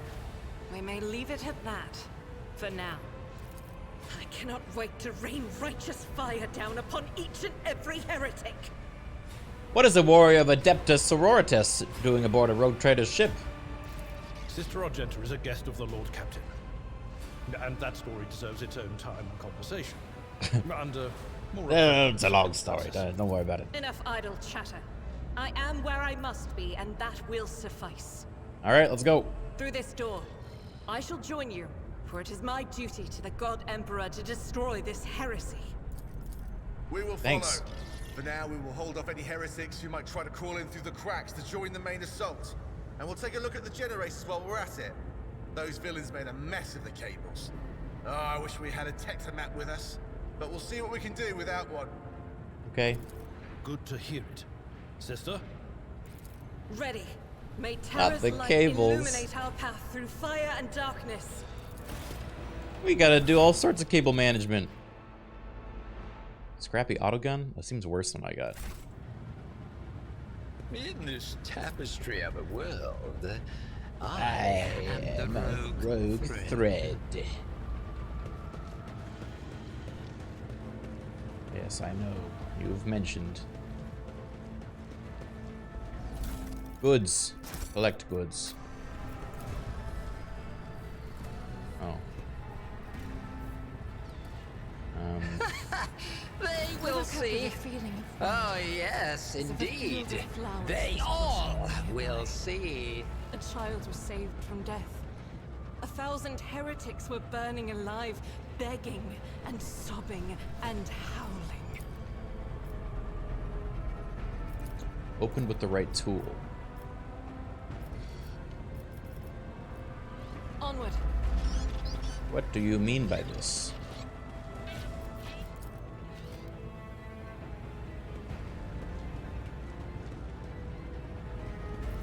Look no further.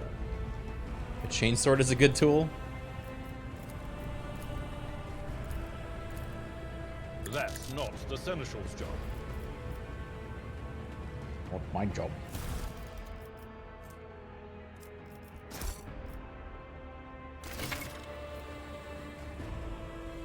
Okay, better weapon. You see, this galaxy, it is my playground.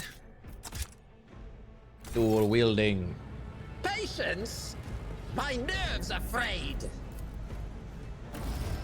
There we go.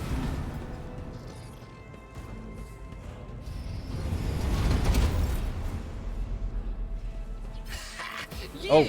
poor souls! Spare none of them. Poor souls. Who couldn't be bought. Those true souls. True souls. Who couldn't be bought. Detected. And caught. Alright, okay.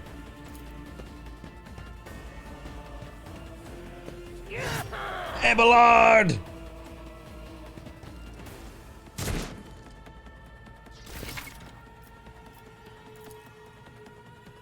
Burst fire. Ooh.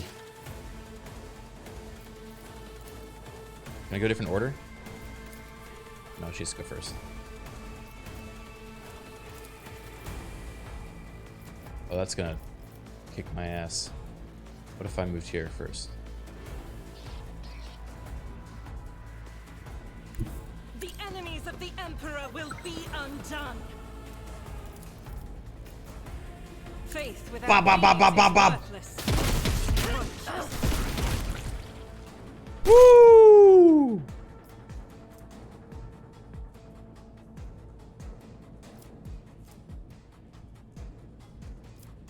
As the Emperor commands, I act. Oh. Okay, another one. I'll do it.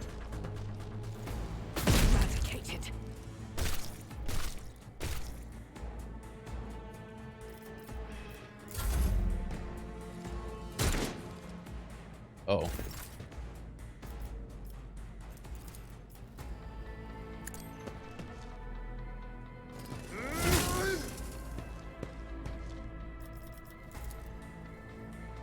At your beck and call. Holding partial cover gives you opportunity to avoid enemy attacks. Okay, I'm gonna actually fight this time, though.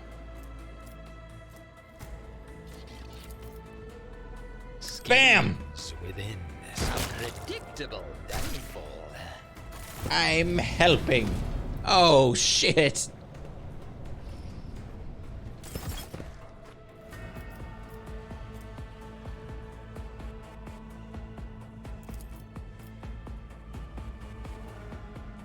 All right, Adira, go all out this once.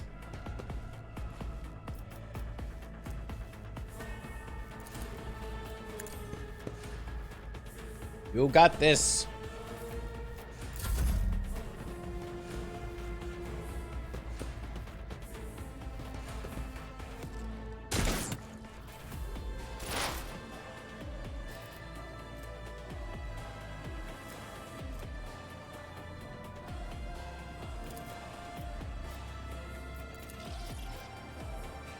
Force lightning.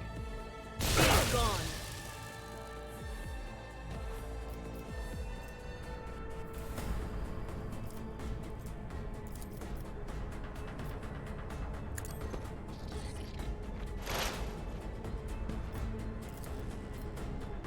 On it. All right.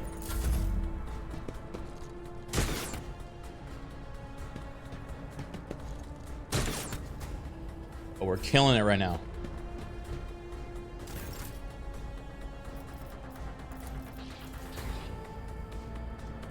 Wait, running gun. Let's try this.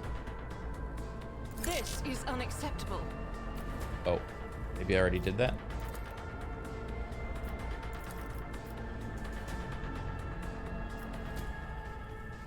Doubt is for the weak. Oh, okay, that was a bit far. That's fair. Sorry, Agent, I ruined. I As the wasted your Emperor turn. commands, I act. Oh, I fucked up. I fucked up so bad. I'm sorry. Please forgive me. I'll do it. I refuse.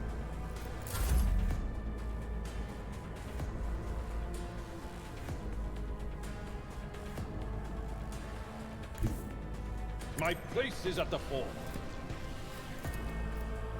Charge.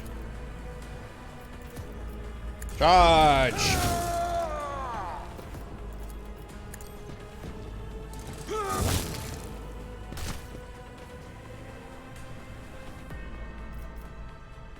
Okay.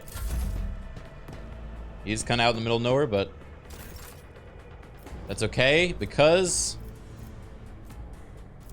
I've got you, fam.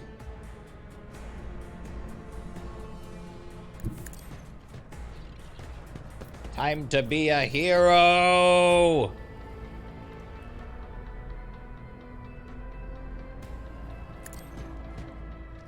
Bop, bop, bop, bop, bop, bop, bop.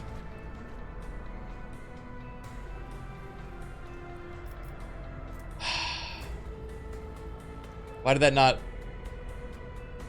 work? I won't sully myself with that. This is the guy in charge.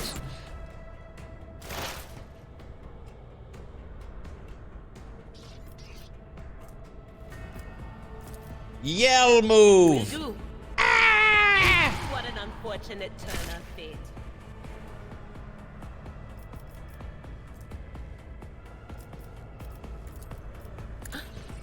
Was that you? Or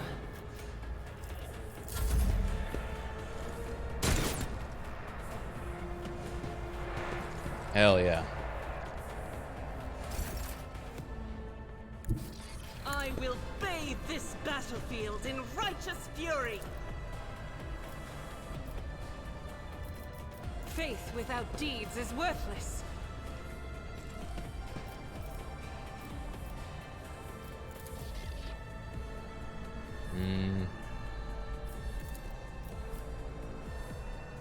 What is the percentage to hit here? 13? Okay.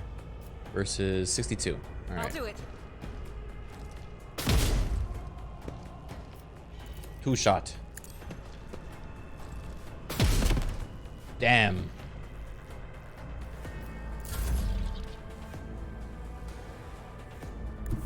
I've seen worse battles than this in my time. And then charge. Reduced to dust.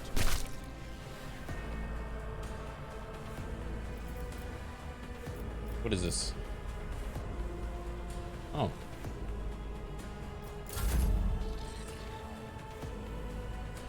Oh, this isn't cover. Uh-oh. Thought we were in cover.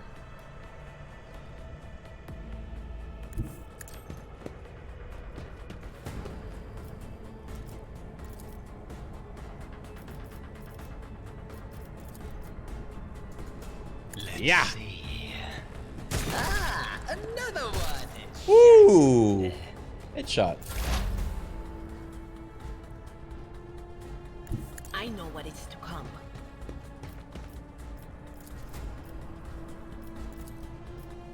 That is not my destiny. Shit.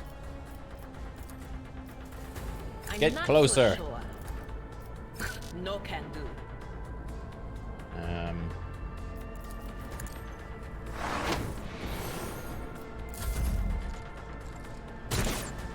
Oh.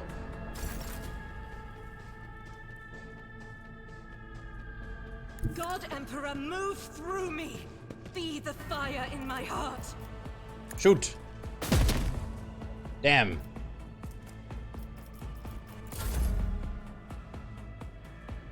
Follow my lead. I'm not interested. I'm not interested.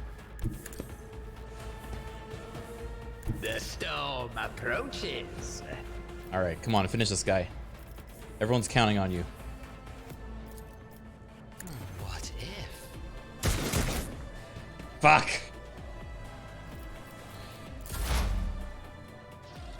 They who discern the future own the battlefield. Pop his head. Well, well. There we go.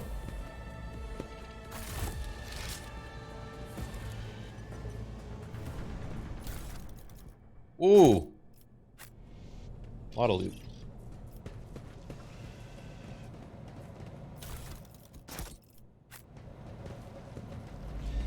One step at a time. It won't open. The damned heretics have blocked the door, trembling at the thought of our approach. Blow it up. A melter charge will help. There's probably one around here somewhere.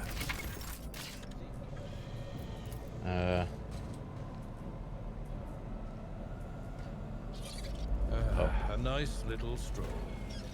Melter charge. You guys have a melter charge around?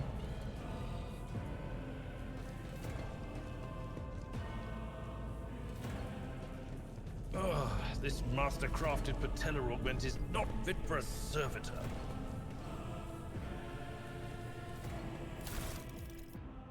Machine multi-key. Oh.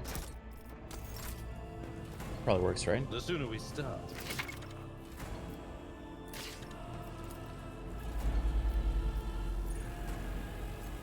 Machine right set. Experience? Nothing matters more. Oh. If such is the Emperor's will. Cool. Food in our own ship. Operator's gloves. That seems good for my character.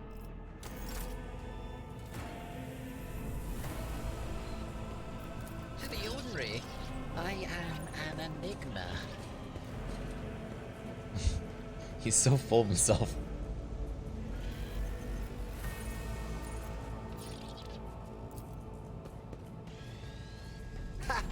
Applaud my brilliance. There, done. Curiosity sings in my veins. Another notch. I'm like a little hacker boy. Melter charge.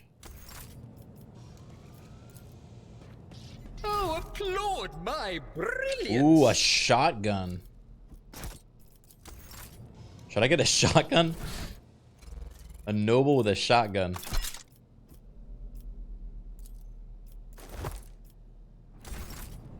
What lies beyond? Don't ask yourself that.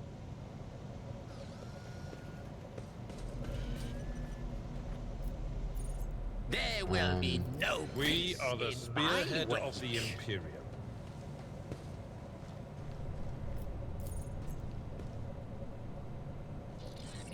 Nothing's impossible for this old Woo! marching on. We leveled up. Ding!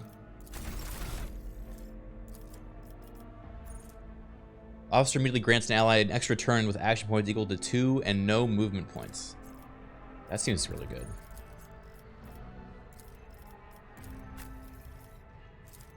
Endure. Until the warrior's next turn, all incoming damage reduced by minus tough bonus, and you get bonus temporary wounds. Okay.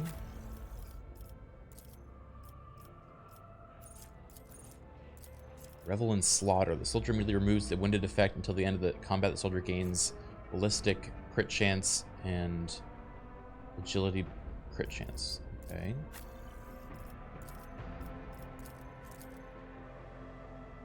The operative removes all exploits from the target to decrease the target's dodge, parry, and armor.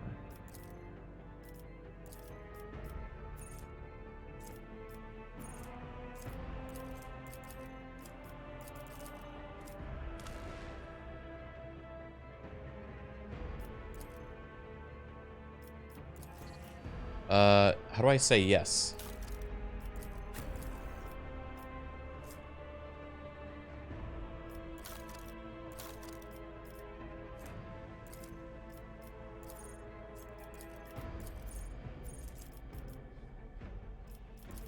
So to confirm the changes. Oh, here we go.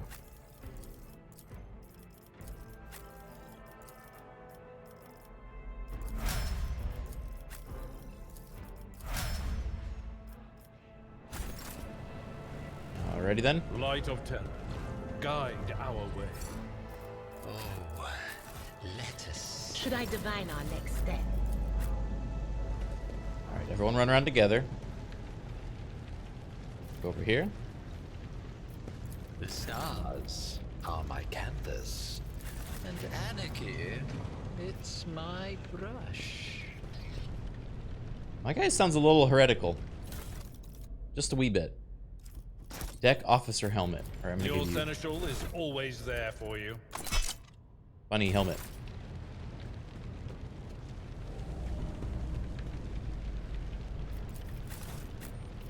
Yes. When the faithful are idle, heresy grows. So true. So you true, want Queen. something? The future is never certain. Look no further. Whatever you wish.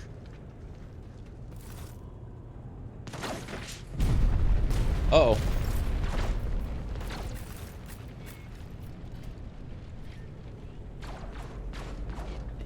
What chaos god would Count Criken follow? I am the rogue thread. Trick question. None of them. He follows the God Emperor. You almost got me.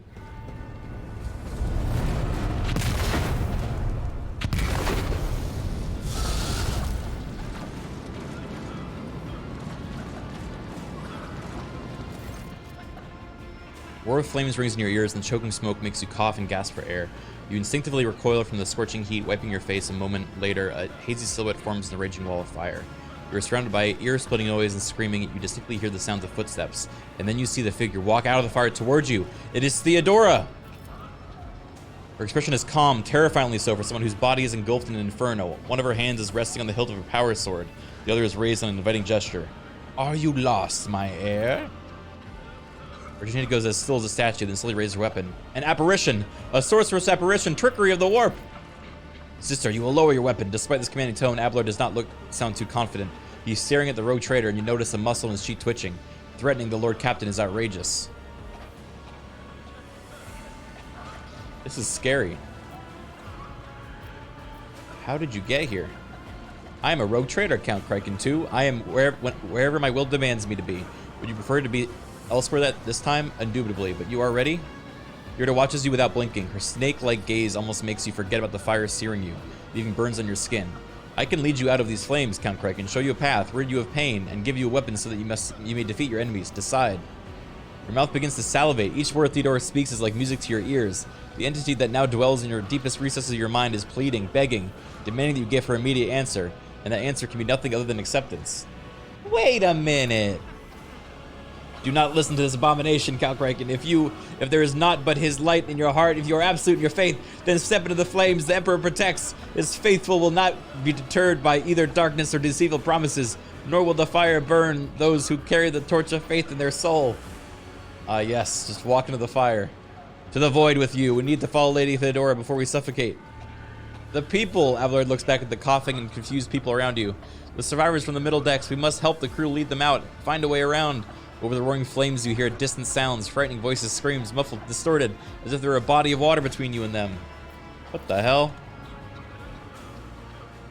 Then we'll miss our chance to meet up with Eat. Adira breaks off and starts coughing violently. Her knees buckle and she looks like she's about to fall. Count Criken, what are we waiting for? Sometimes your character will have to make tough decisions based on their values, interests, and goals. Such decisions affect their convictions. Dogmatic, iconoclast, and heretical. Interesting.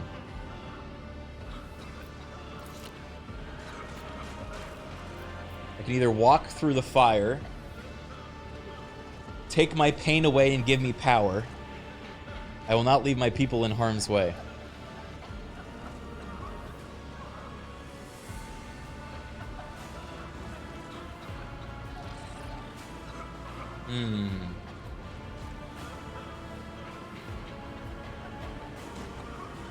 The thing is, 3 seems like the logical and compassionate thing to do. But our character is kind of fucked in the head. So I think he would do either 1 or 2.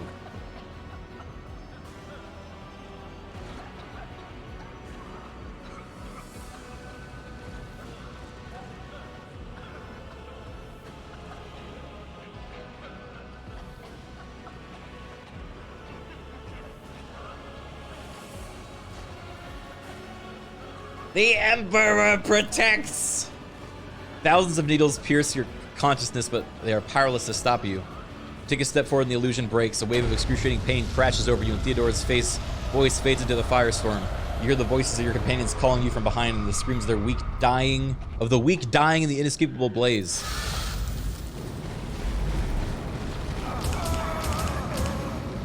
Oh my god! The blinding inferno, the harrowing pyre, the all-consuming storm releases you as you step out, barely able to stay on your feet. The blood is pounding in your ears, drowning out the world around you. Your eyes, caked in soot and burnt eyelashes, refuse to open. Free from the flames, you take 2 more steps before collapsing your knee. The rush of blood in your temples and the horrible pain all over your scorched body cloud your mind before suddenly retreating, as if driven away by your mighty will. A new strength spreads throughout your veins, and despite the wounds, your body is once more ready for trials and struggle. You open your eyes and see a glow with warmth light before you. The Aquila, the sacred symbol of the Imperium. Oh. The next moment, you are struck with another realization. The repulsive presence, the one that had plagued your mind since Voitir wounded you, is gone. The fire seems to have burned the entity away without a trace. Damn. Master, can you hear me? So we just got rid of the voice in our head. You're alive. Which is more than I was expecting after what you just did. Yeah, I don't like the weaklings behind me. Praise the Emperor. We passed through the flames. How can this be anything but a portent? Oh, she's into me So now. it is said that the Emperor will bless the worthiest and most steadfast in their faith. Behind Argenta, you see Adira doubled over a fit of nausea. The rest of the people who are following you have withered away in the fire that continues to rage.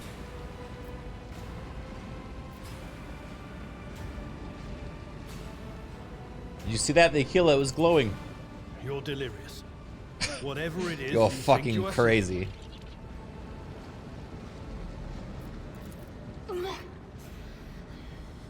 What happened to Lady Theodora? Did she follow us? There was no Theodora, witch. There was an illusion. temptation, foul taint that tried to lead us astray. But he perceived its true nature. Is that right, Adepta Sanctimonious? What, we'll just pretend like we didn't see the Lord Captain standing there in the fire? Abelard, you tell her. Whatever it was, it matters no longer. Your conduct is bordering on madness, or holiness. A path opened behind you, where one moment there was fire, the next only smoldering embers remain. But what am I saying? My eyes must have deceived me. Too much smoke for my lungs. Truly, would you have received wounds like these if there had been no fire? I like this. It seems like a pretty significant branch in how you can build your character, depending on which of like these three ideologies you choose to follow, you know? The wounds are merely a sign of a trial laudably passed. It is something to be proud of, the same as decorations or badges of honor.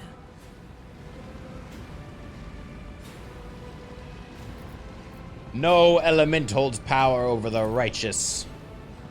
Even if you're anticipating another wave of pain, it does not come. Your muscles feel strong, and your limbs obey you without fail. And yet deep inside, somewhere next to your heart and stomach, you feel a certain tension akin to that of a taut string. You are at your limit. Be it adrenaline or the strength of your faith, it will not carry you much farther. Oh, it's Edelthred. Do my eyes deceive me? I could swear that I just witnessed you step out of a pillar of fire with the rest of them following you in your wake.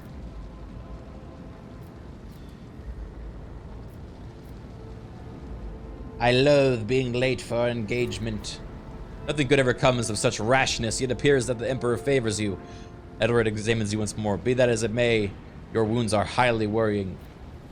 Uh-oh. Look closely at Edelred. Edelred does not seem to have changed since you first met, but only at first glance. His face has taken on a strange hue. The skin in his temples appears scaled, and his voice now has an uncanny screeching quality. These are not traces of fatigue and stress. The Psyker's body has begun to mutate, a consequence of contact with the warp. Uh-oh. You are not in your best shape yourself. He grins back. Noticing the signs of my blessing, have you? Yes, the warp is taking its toll, and I'm still the sane and able to hold my weapon. I'll fight for the Von Valentius bloodline till the end, and if the price is my eternal mutation, so be it. My faith will keep me upright, and that is all that matters. We're like two opposite sides of a coin. This is great. Pray forgive my insistence. I shall not be the one to doubt the faith of he who passed the trial by fire. Literally. I've gathered everyone who answered the Vox call and was able to hold a weapon, yet I do not see the Lord Captain or Arch-Militant in our midst. We are still receiving messages in her voice, but she is not responding to the direct requests. I just saw Lady Theodora on the observation platform. When did you and she part ways?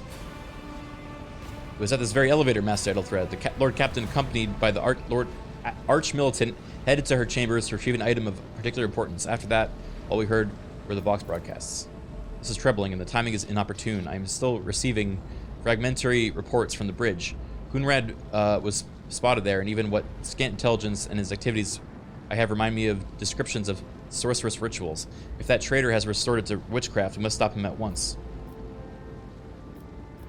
I shall go to Theodora's chambers to find her. A reasonable approach. Take your escort with you. You may be waylaid. Once you find the Lord Captain, you must beg her to go to the bridge and lead the counterattack. The rogue traitor's appearance is sure to fill the defenders' hearts with hope. Until we next meet, may the Emperor bless your deeds. I shall see you on the field of battle. You know, maybe he is a homie. Chippers, yahoo! What's up, buddy? Patience! My nerves are frayed!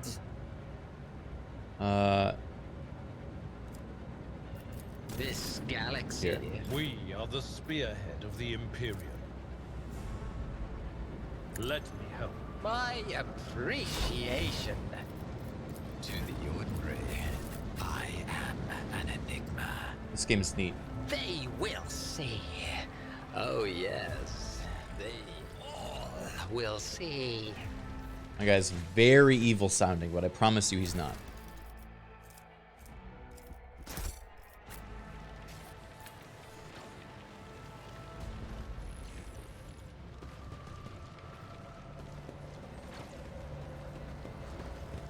Curiosity sings in my veins.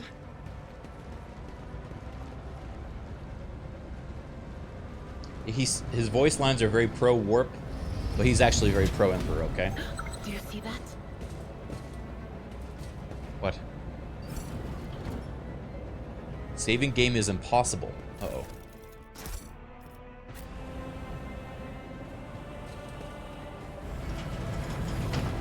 How intriguing. What's this? Lex Mechanics goggles. One step at a time amidst the madness. Cool. Fancy lad.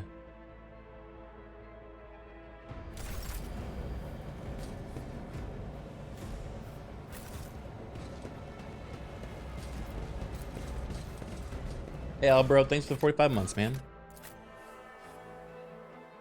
Oh, the Emperor. What happened to Count Criken 1? We don't talk about him. We struck his name from record.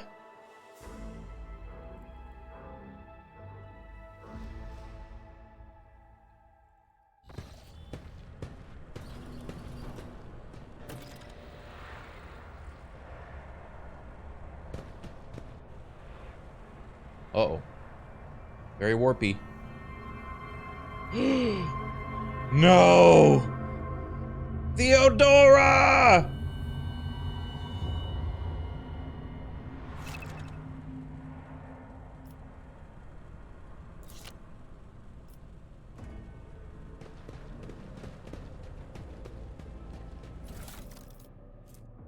Helmet of the Devoted Protector.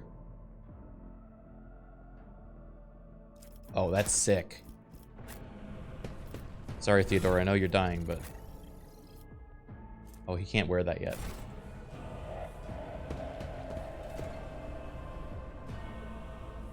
Gotta have the dog in you to wear that helmet. In this tapestry of a world, The murder scene looks like... Wait, Theodora von Valencia's body is sprawled on a large blood-drenched desk. The Archmilitan's corpse, still clutching a weapon, is slumped against one of the bulkheads. Emperor, accept thy faithful souls. Oh, that was Mort. Well, look at the warp coming out of the vents. No! Lord Captain, I didn't hear a thing. Not a whisper, not a breath. It was so loud. Why didn't I foresee this? That was a great scream. I felt that. What? Oh. Lord Captain, who would even dare? Unless that rat, Voidsphere. Say nothing. How could Mort have failed her so terribly? The Archmilitant was born on a death world. Yeah, Mort, it's your He fault. had lightning-fast reflexes.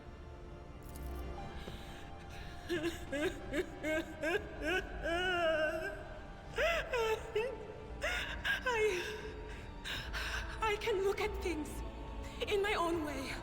If you find something that might bear the imprint of the killer, just give it to me, and I'll try to see what secrets it holds. Well, we should go. Look at the time. We should probably leave now. Examine her body. Lean closer to the body. The cause of death is apparent. What ended the rogue trader's life was an auto pistol shot, at an extraordinarily accurate one at that. Theodora's face bears an expression of surprise, the last emotion she experienced in life. Something on the floor catches your eye, a heap of blood-splattered parchments and scrolls that must have fallen off the desk. As you lean down for a closer look, you notice something else. Small shards of glass scattered on the floor.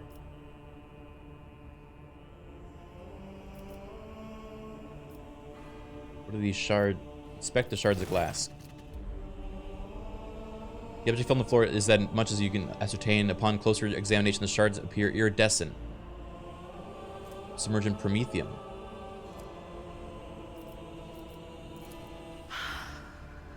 I see streaks of color, luminescence, blue lights, faces drawing closer. Lady Theodora and Conrad and what is that? Ah! something dark, enormous.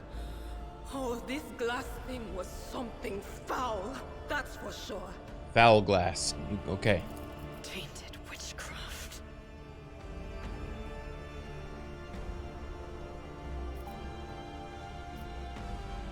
Inspect the papers. Port's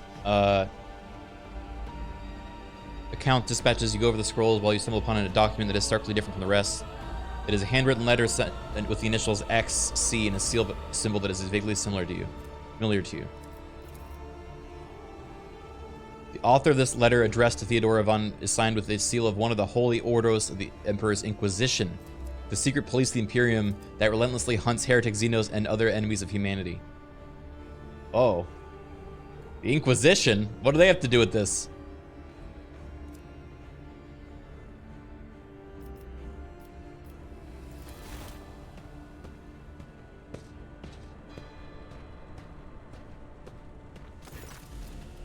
An auto pistol shot went straight through Mort's forehead, spraying the floor and the furniture around with blood, brain matter, and shards of his skull. The safety of the Archmilitan's weapon is off. The killer must have been a split second quicker than he. Damn. It doesn't work like that. I can try to read the memories of objects, but dead bodies are a different story. Something like that would require her soul. And after what we saw on the officer's deck, I won't risk searching for it in a warp.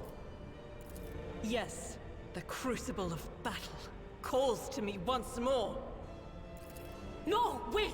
We must see if we can find anything. Idira, you can't bring her back. So if you die while in the warp, your soul is lost to the warp, right? Like, that's it. You'd give up so easily, old man? I expected as much from the sister. It's not like she has a heart. But you? Oh no. I'll get to the bottom of this.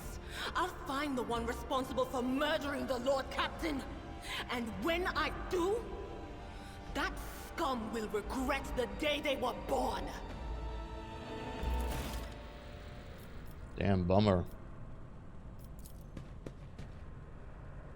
Patience? My nerves are Patience! Road Trader Cloak. Cloak sounds cool. The stars are my canvas, and anarchy is my brush.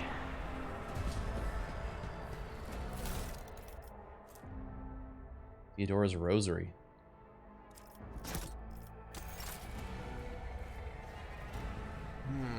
What lies beyond?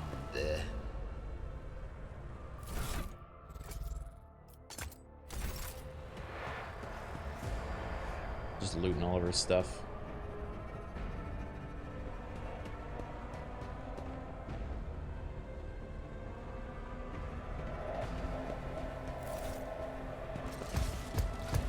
Uh-oh.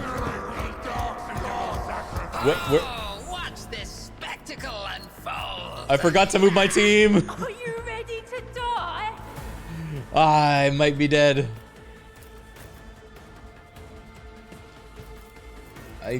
Whenever you move, you have to like manually select everybody. Oh fuck.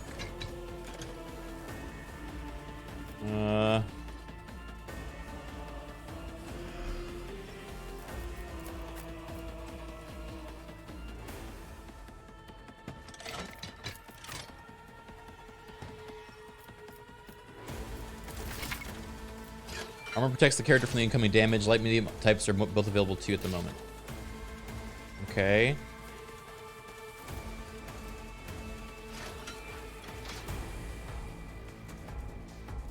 All right, I'm gonna run him into the... No, I don't want to do that either. Fuck. A tactically sound approach.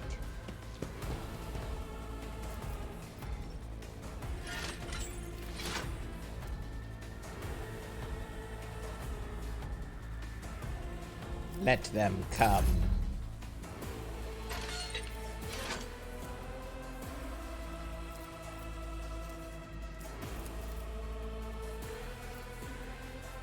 Yeah! Predictable. inevitable downfall. I should have moved, though.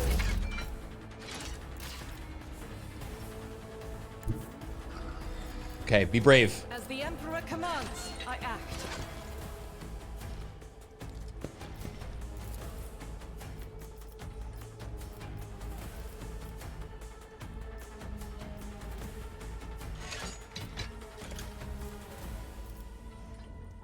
I'll do Yeah. it.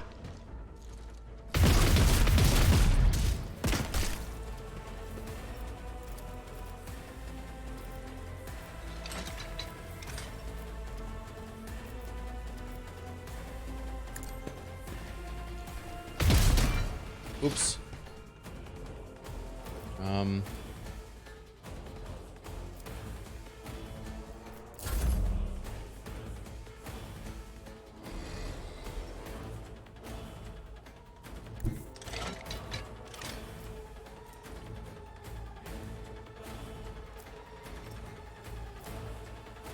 Cover me.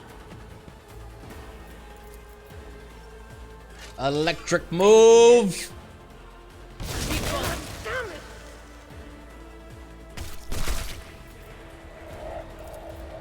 On it.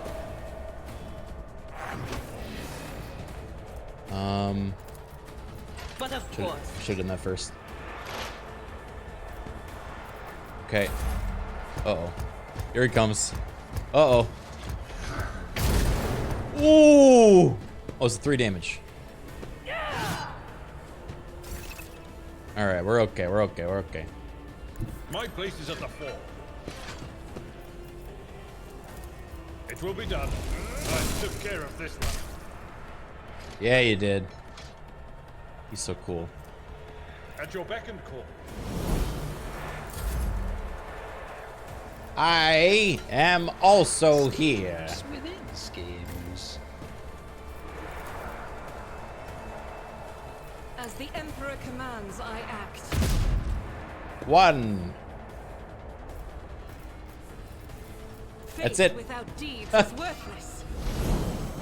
I fucked up. That is not the Emperor's will.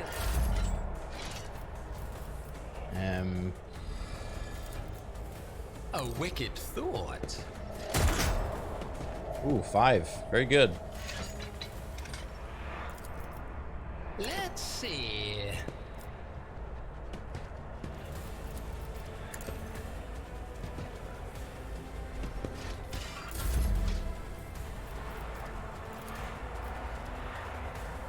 Rejoice in battle.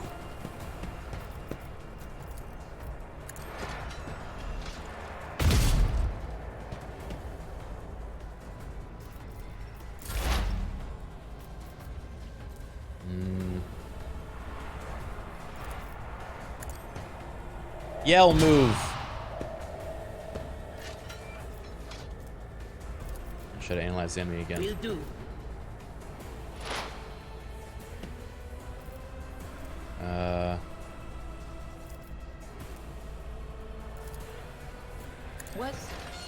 Was that you?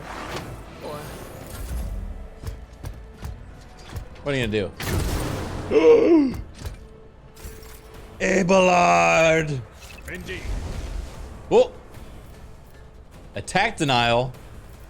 What does that mean? It will be done. It's still standing. That's impossible. What if...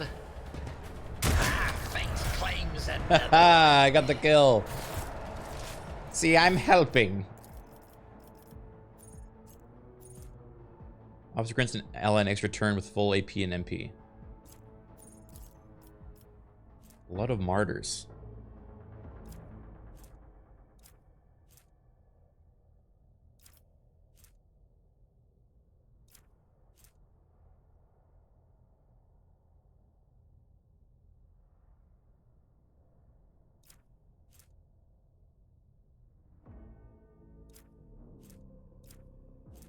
Whenever the officer targets an ally with an ability for the first time in a round, the ally gains willpower bonus to temporary wounds. I don't really have willpower.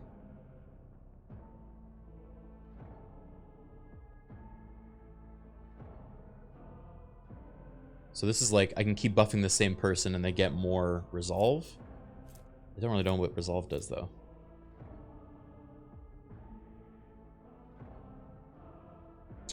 Okay.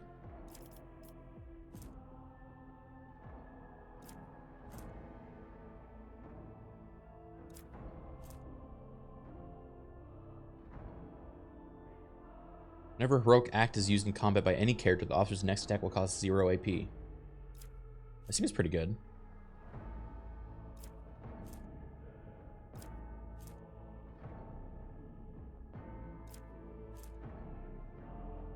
I don't know what a heroic act is. Actually, wait, I can...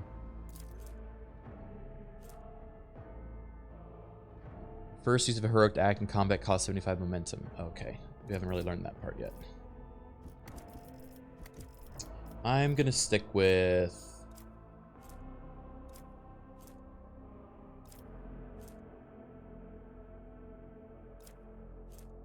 this one.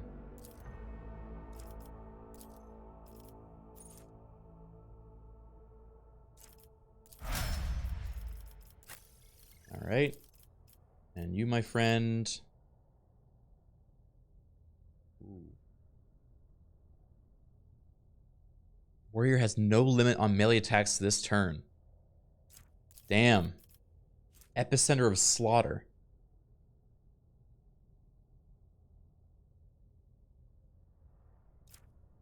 Enrage.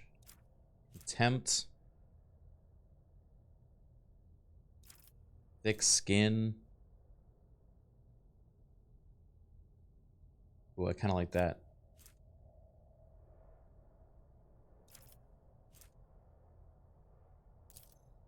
Epicenter of slaughter just sounds too cool. Operative. Weak body, weak soul. Whenever an operative triggers an exploit on an enemy. Whenever the operative attacks an enemy that is at full wounds. Exposed weakness causes 0 IP. Okay. That means we always do that first, no matter what. Don't let me forget forever. Firearm mastery, fired up. That seems good. Whenever the soldier deals damage, their crit damage is increased by 1% until the end of combat. Ooh, better cover.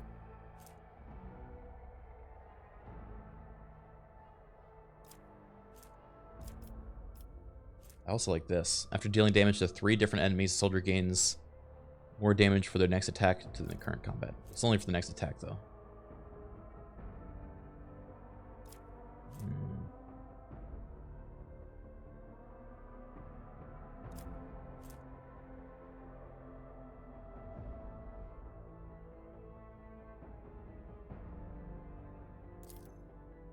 I'll take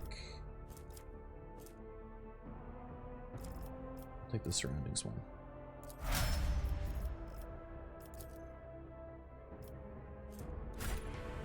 Cool. Nice work, team. Take all their shit. Race of the Oblivious. Wearer gains +5 toughness if their touch is less than 35. Who's got low int? You, my friend. You dummy. Oh, wait, we can read the letter. Esteemed Theodora, a change in circumstances that demanded your immediate assistance in our mutual cause. Forthwith, upon receiving this letter and performing the necessary preparations of the crew, you are to depart for the Rycad system. One of my agents, interrogator Henriks Van Kalux, operates there at the present time. Upon your arrival in the system, you will...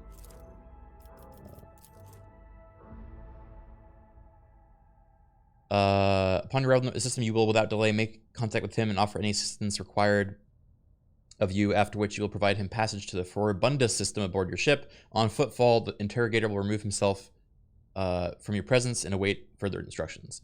Anticipating any questions you may have, I will stress that the nature of Interrogator Van Kalux's activities on Rycad is of no concern to you. It is required Van Kalux himself will disclose the details of the mission. Okay, so we weren't in trouble. We were just doing something for the Inquisition. Which is not really good either, but better, I guess, than... Let us seize being in trouble. at the moment.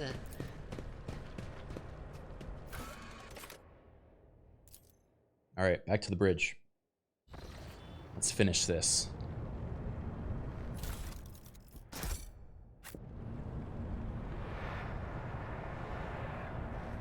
Oh, it's voidy here. The first sacrifice opens the eye. Uh-oh. The second sacrifice draws its gaze. Uh-oh. Stop him.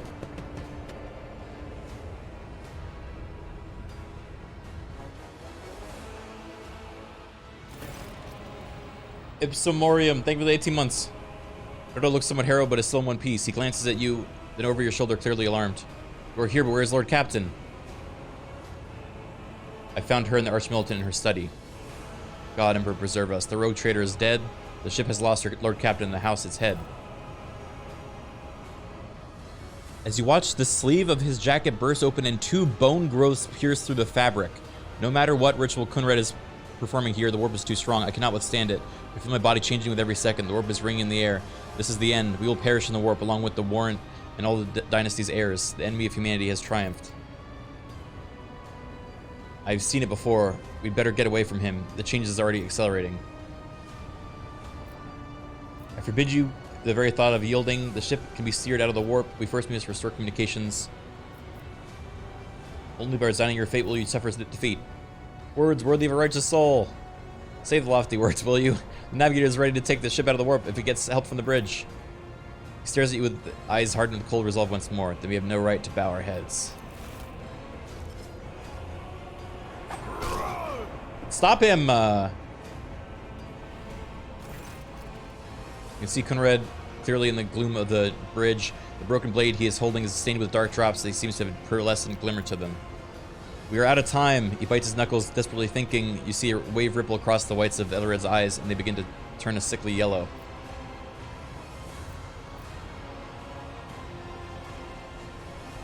If we are to die this day, then let's die with honor. No, to die altogether is to allow the flame of the dynasty to perish in the dark. It will not be like this, not today. He lowers his head, then he sighs and locks eyes with you, his gaze cold, haughty, and fanatical. The ritual will not be completed. I'll take care of it. And you, seat of the void ship, breaks free from the warp. And watch out over the realm, and farewell. Accursed traitor, a time will come when you bleed for her ladyship Theodora's murder. Remember my words, for they vow he who marches toward his death. What? Theodora's dead? He looks at you in seemingly genuine bewilderment. No, that can't be. Not now. I still haven't... Oh. Your ritual won't be finished, heretic! He finished it. He runs away. Brother. He fucked up so bad. Oh, come on. No! Don't you dare! I'll stop you!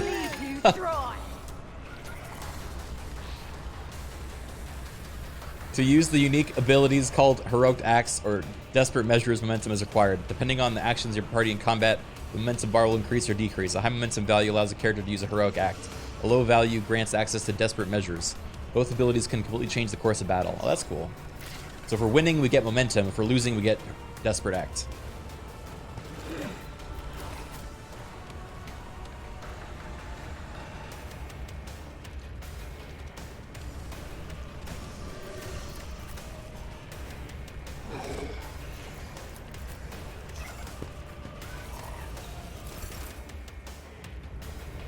All right.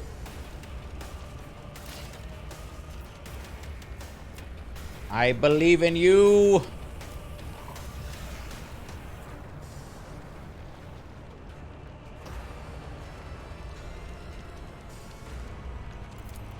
Go, Abelard. To act. Wait, no line of sight. Uh-oh. Step by step, I lead. Go, Abelard. Within their schemes. You've got this. Go die for me.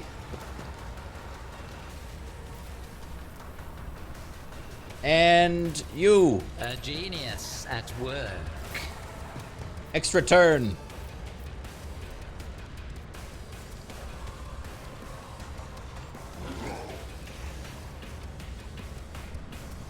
Ooh. So if I do damage on a demon, then I can use this to get more momentum.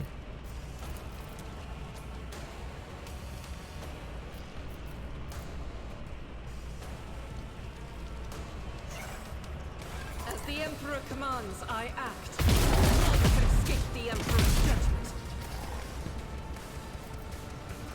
I'm gonna try it.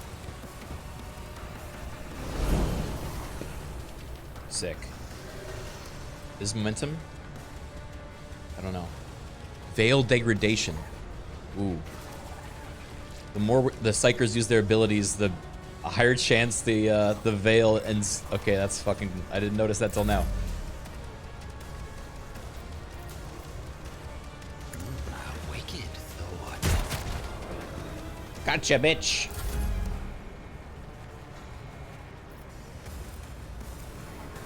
All right. At your Be hero.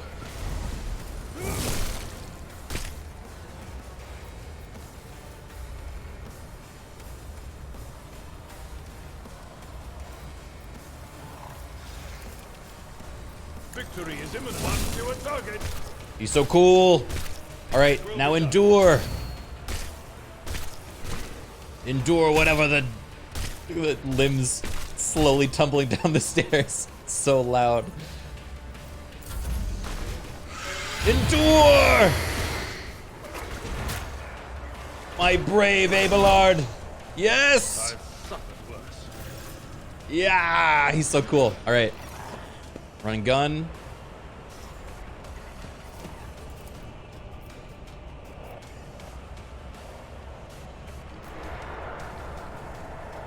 Doubt is for the weak. Eradicated. Fuck are you? I'll do it. Oh. Fuck a me. Okay. I said I would never forget to expose weakness, so here we go. Anything else? Expose weakness.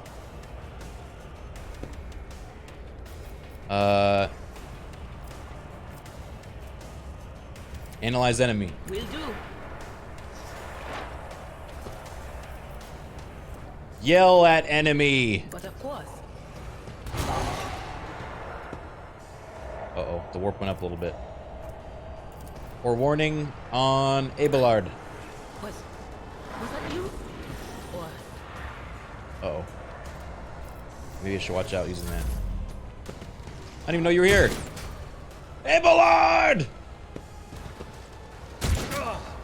He's so cool, he's so cool. Go hand in hand.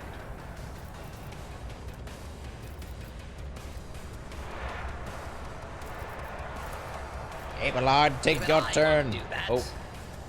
I can't reach you, hold on. Through I'll get the this fucking guy. smoke and gunfire. What? What? No. Alright, fine. You go.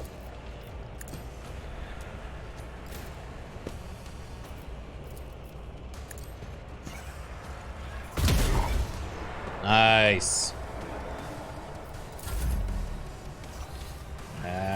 What is my muse? I can't see him? Sully myself with that. Must be short. Alright, I'll just keep hiding back here. Alright, Abelard.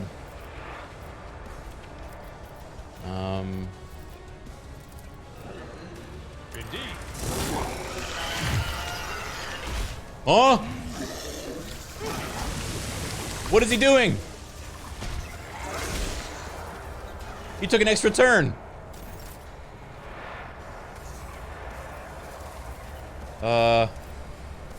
Oh shit. He ate his buddy? Which one? The one over here? Oh god, you're right.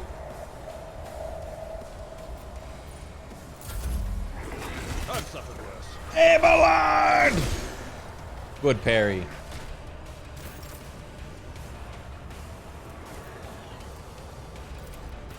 As the Emperor commands, I act.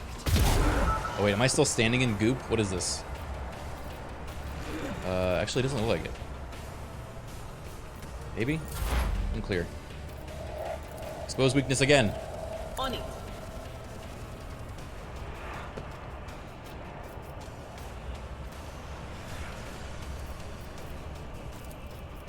Anything else? Oh, these are the heroic acts? Oh.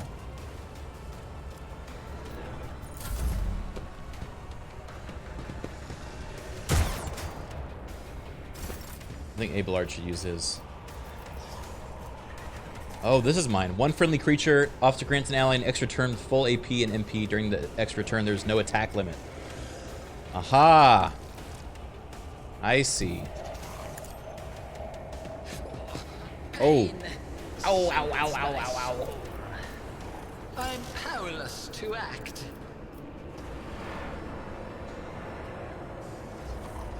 I fucked up. Ow, ow, ow, ow. Schemes within schemes.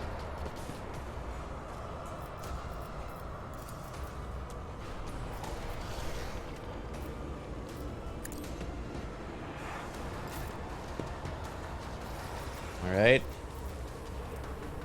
Firearm mastery. The soldier gains the ability to make a number of extra attacks equal to their weapon's rate of fire, using a weapon attack that normally costs the least AP. No, I want my hero boy over there to get his. He should get to go.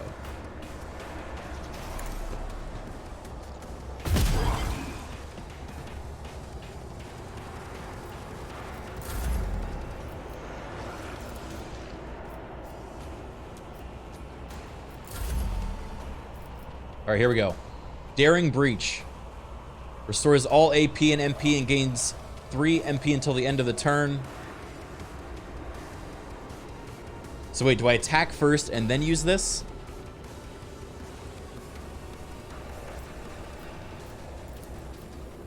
It will. Yeah. Nope. He stole my turn again. Ow.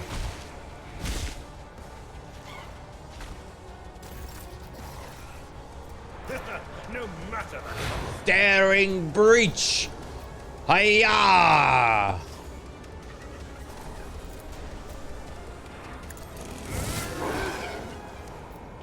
Hiya! Hiya! He's so cool. Hiya! Wait, what the fuck? I'd rather not. And I brace for impact. I am Abelard.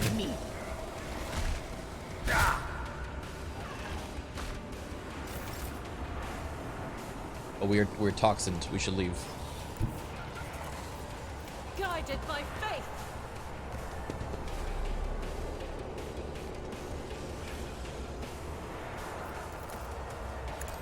Pew pew pew pew. Faith without deeds is worthless. I will not. Alright, we gotta be careful about the warp, but I'm gonna expose weakness again. Although I think it's already got exposed weakness. Do this one.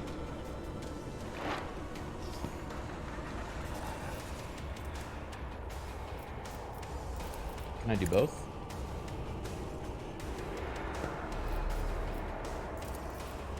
What Or is it one or the other? I don't really know.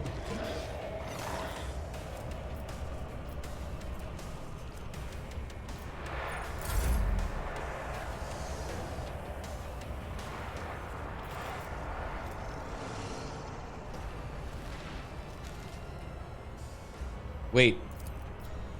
Abelard! Go again! Behold my artistry. Oh my god.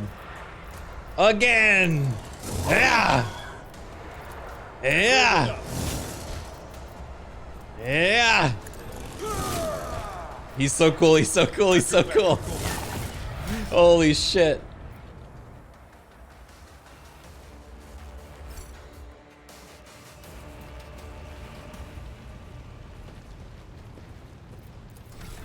Wow. Choose characteristic.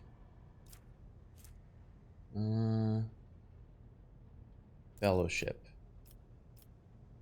And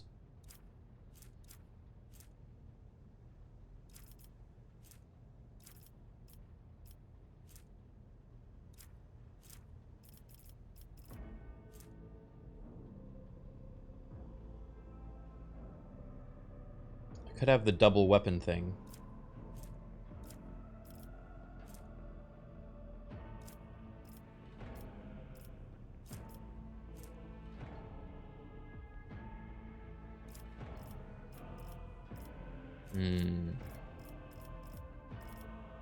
Grenadier.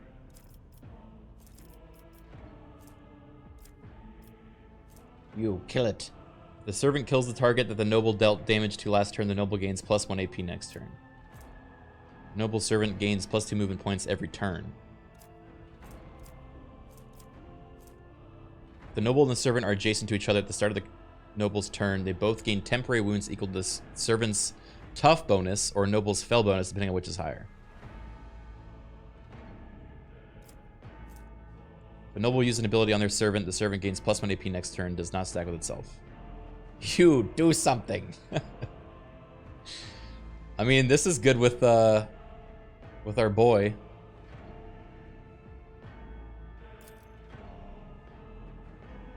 This seems like worthwhile on its own.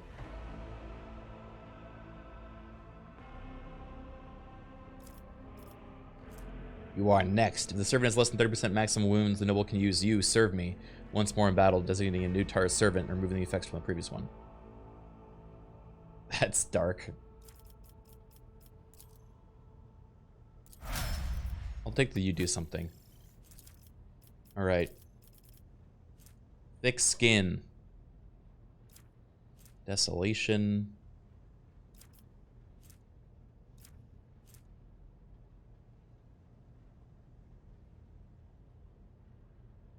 That's good. Whenever an enemy attacks the warrior's next melee attack against that enemy deals an additional tough bonus damage. I like that. More toughness. He's a tank. Give you perception.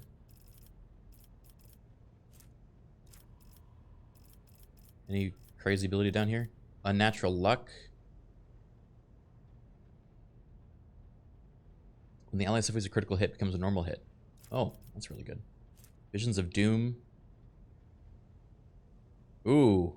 Enemies that become targets of the Psyker's psychic powers gain a stacking -5% penalty to their dodge and parry. And since we have a free exposed weakness, that's really good.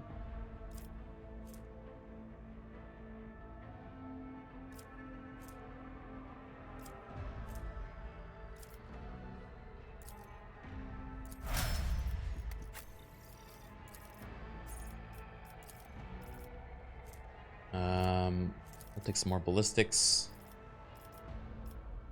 Fired up.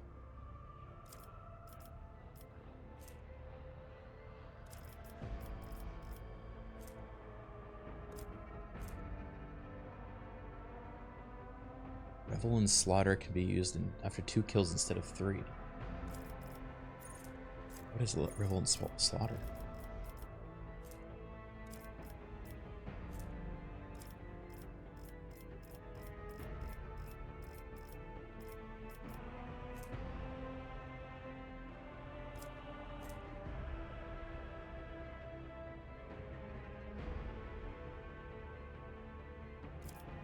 Shield of Faith. Emperor Protects. Flensing Faith.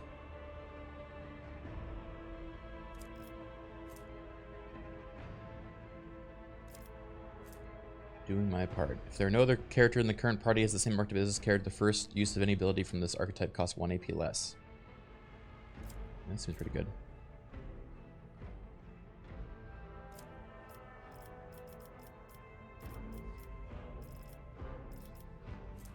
Exposed weakness isn't a psychic ability. Oops. Yeah, it was like the other thing they were. I forgot. Hmm.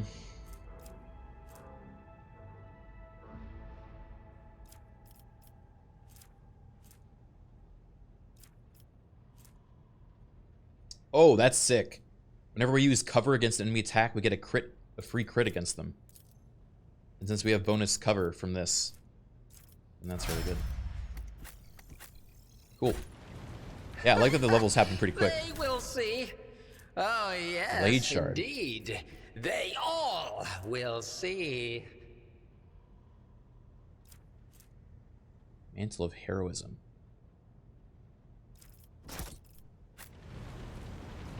Alright, we save the day? There will be no peace in my wake. I know I sound evil, but I promise you, I'm a good rogue trader.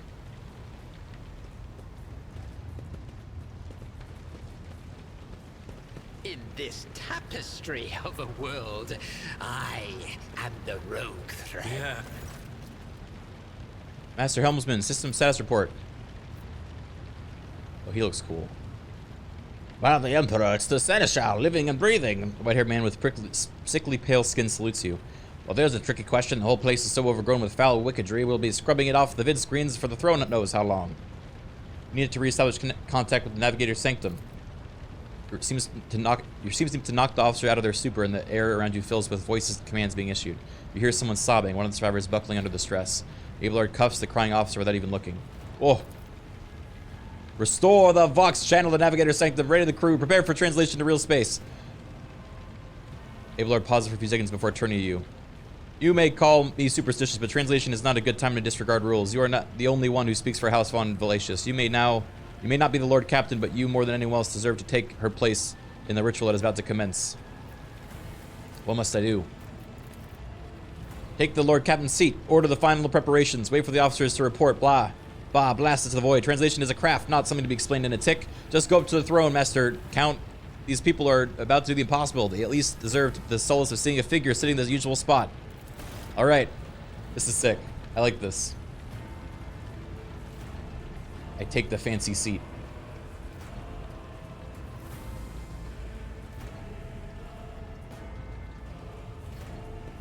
Look how cool he is.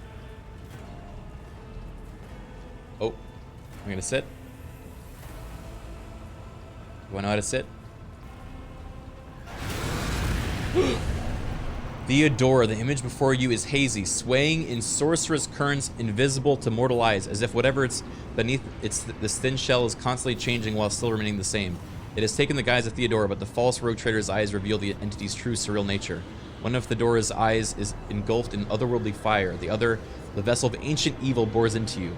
A voice seeps directly into your brain without ever reaching your ears, and this voice booms with all the horrors of the warp.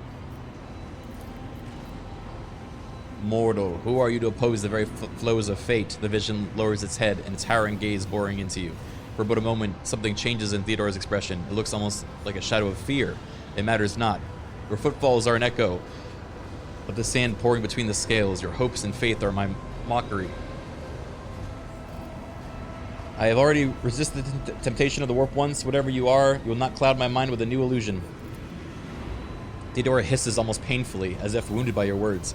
Resisting the inevitable means only that realization and submission will bring great torment. There is no power that can hinder the flows of fate. Your head begins to spin and vicious drops slither down your cheeks. You blink and you are no longer looking at Theodora. It is the traitor of Voigtfear, just as fluid and ephemeral as the previous apparition.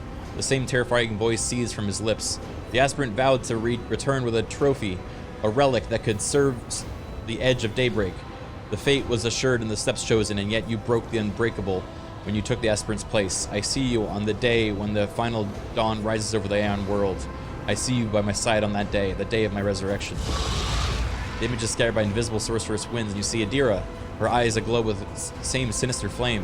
Your image is woven into the tapestry of things to come. I am the will of the Weaver of Destinies. Oh shit! It's Tzeentch! And today I will weave a new thread of elusive possibilities and fickle chances. The thread that will lead you out of the maw of irreversibility. The thread that will help you find the keys to salvation.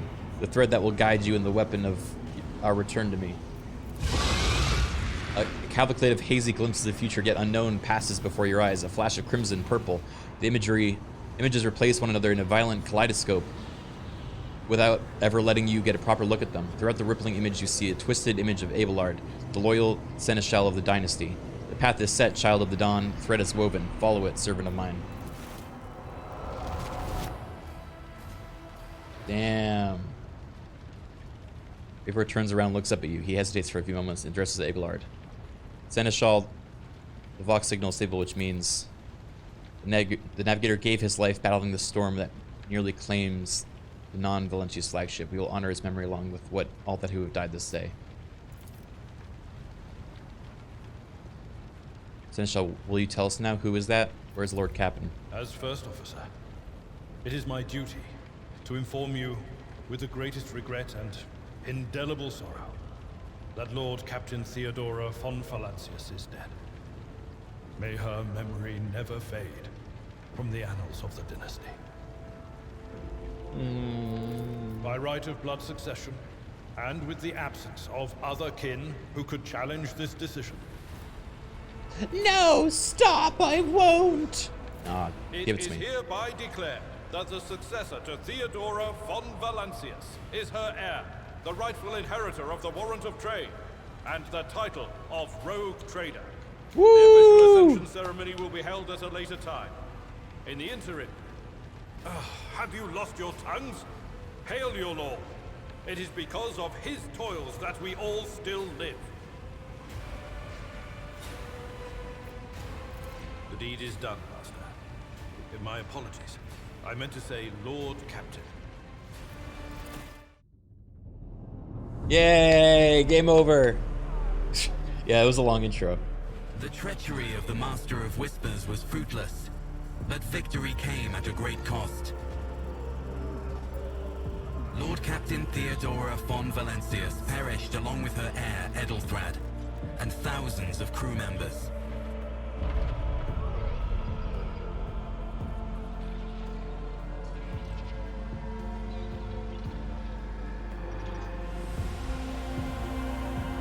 Yet hope remained.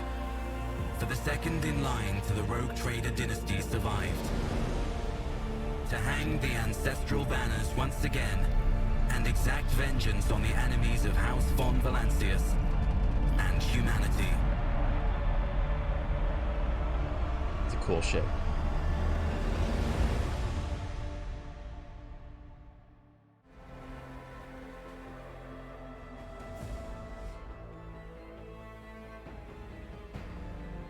This story's cool.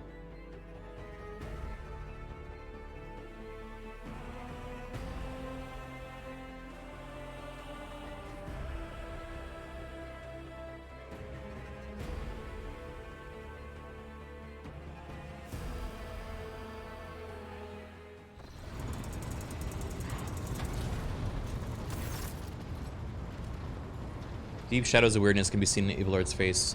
Though the old officer's eyes are keen, they rake over you from head to toe. He frowns, mutters something, then nods to himself. Well then, your lordship. You had us worried for a few hours there. But after witnessing you fearlessly rush into the fray on deck, the only thing that surprised me is how long you stayed on your feet. Your strength only left you once the fighting was all over. Such fortitude is most admirable. You must now hold your first officer's briefing as your new role as Lord Captain. For many of those who are about to join us on the bridge, this will also be their first briefing. We sustained massive losses among the senior and middle-ranking officers. Some posts have had to be filled with the deputy's deputy, while others go unfilled entirely, and now the deck clans are deciding who will take over the leaderless crews.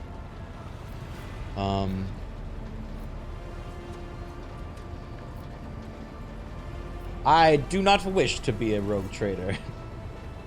Summon the officers.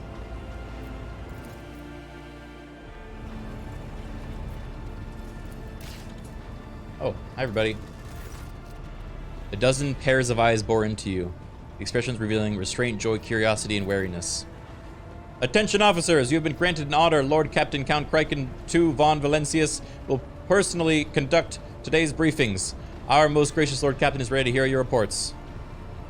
Perhaps you would introduce those present. I haven't had time to be listening to every officer on this hulking rig. Abelard, give me a process. What are the major problems that need to be done? No. I'll be nice. As you wish. Vigdis Suri Oda is the new Voxmaster. Oh, she looks sick. It is an honor to serve you, Lordship. Aboard this vessel, you have at your command thousands of crew members and hundreds of officers and section chiefs. I am responsible for receiving, processing, and sending all communications between you and them, as well as external sources. I'm your eyes and mouth. Beside her is Ravor, the Master Helmsman. He steers our ship along the course set by the Lord Captain and monitors the void around us to ensure that we do not fall stray into an asteroid or pirate trap. Hail, Lord Captain. This here ship's as good as at home to me, so rest assured she's in safe hands. I'll die before I let her come to any grief. And lastly, our High Factorum Janris Danrock, who oversees supplies, procurement, and the general material well-being of the ship. Oh, he looks like me. Dressed in a embroidered jacket, the heaviest set man with oiled hair offers an obsequious smile and bows. It is an honor, your lordship. You must trust me with all matters concerning your comfort. Everything will be done to the highest standard.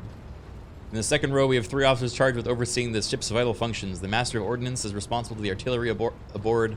The Infernus Master is crews to prevent the extinguishing fires on the ship. And lastly, the Drive Master, servant of the Omnissiah. 3 officers salute you. Oh, they look cool too. The Infernus Master does so with confidence, while the Master of Ordnance betrays nervousness. The Drive Master offers a salute resembling a dance, involving a complicated manipulation of all the tech priests' mercanditries. Oh, tentacle robot limbs. Thank you. Greetings to you all. Drive Master. A voice distorted by Vox retranslator emerges from under the tech priest's scarlet hood. Lord Captain, the foes that set upon the noble void ship destroyed the repositories of hundreds of machine spirits. The great warp engine entrusted into my charge is unharmed, thank the Omnissiah, but its spirit mourns its dead brethren. We may have yet to identify a prayer protocol capable of assuaging its sorrow and anger. The engine's sad. Oh no. Killer Warthog, thank you for the 31 months. With great sorrow, I must all support the engineer, seer, prime overseer, and spiritual authority of all tech priests on board fell in battle. The Magus was betrayed by the little flesh that remained part of him, a most terrible loss. There is no one among my comrades aboard whose experience and comprehension of the sacred protocols equals that of the fallen Magus. We require a replacement as soon as possible. I see, thank you. We have to go recruit a new machine spirit keeper. Master of Ordnance. Nope, my job is simple. Maintain the arsenal and fire where I'm told, but just ask anyone. We've got no able crew. No able captain, did he just say? So what? Comes the officer's hostile and bitter reply. It is as if a dam has burst inside and emotions are rushing out of him. The ship's in ruins, every second officer is dead, and now we've got a green Lord Captain who's supposed to lead us to void knows where.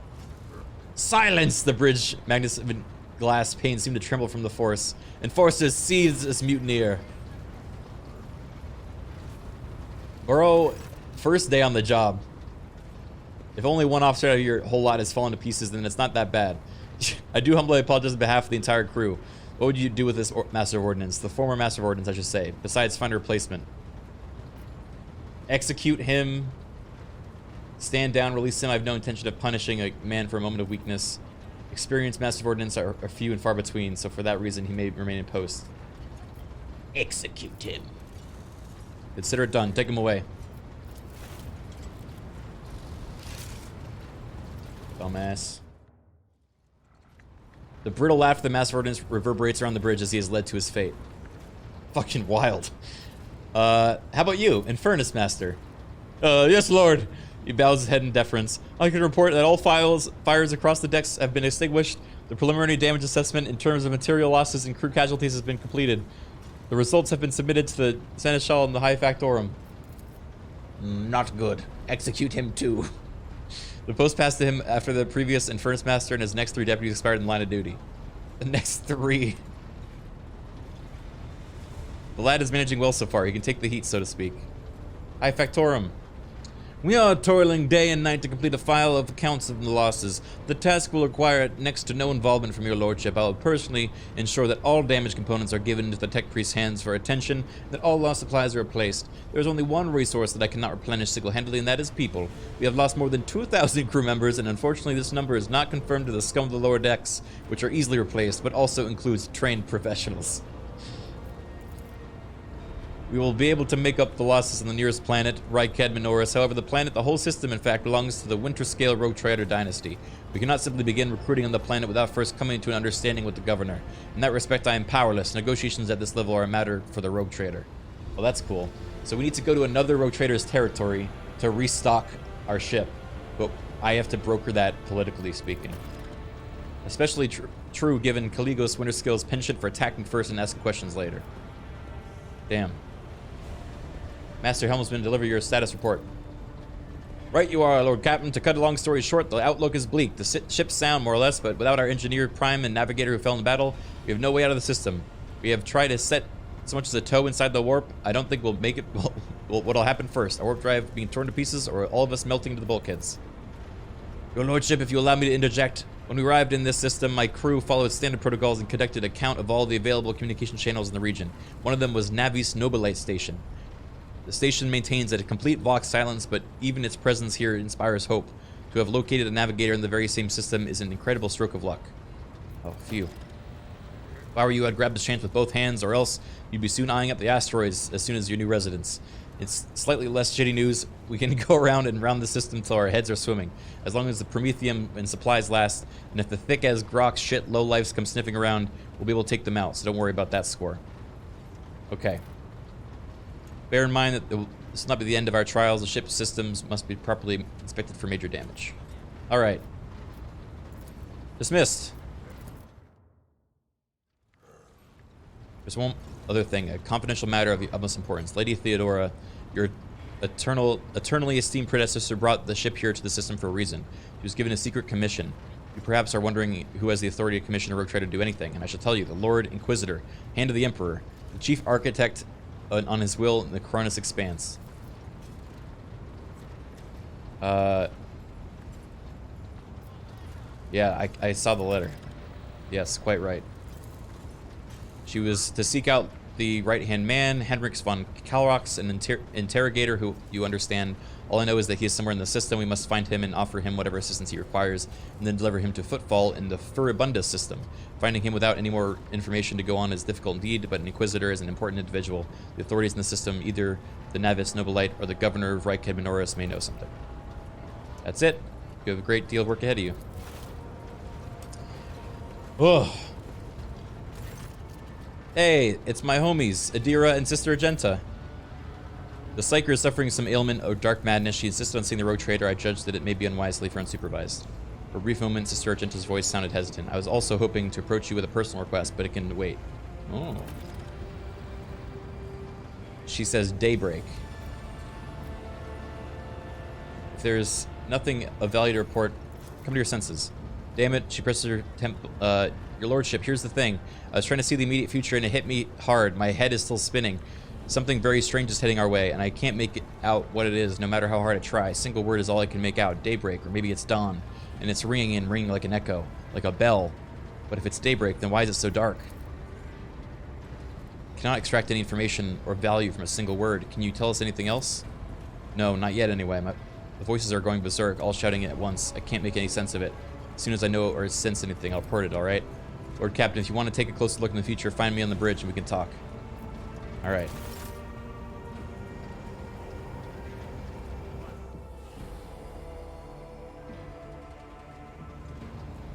Sick. Alright, where's, use the system bridge to issue orders to the crew.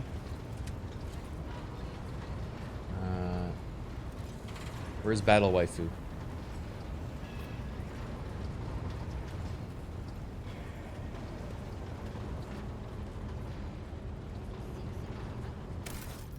Yeah, we Mass Effect now. This game is cool, man. Also, I think you can go up to 6 people in your party.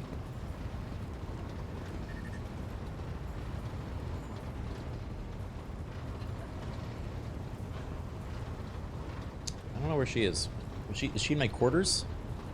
That seems a little, oh no. She's over here.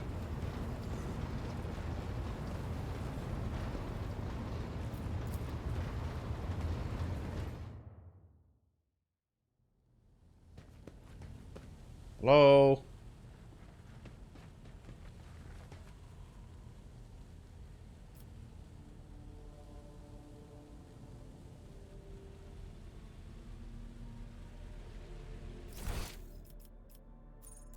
Oh, loot. Yippee!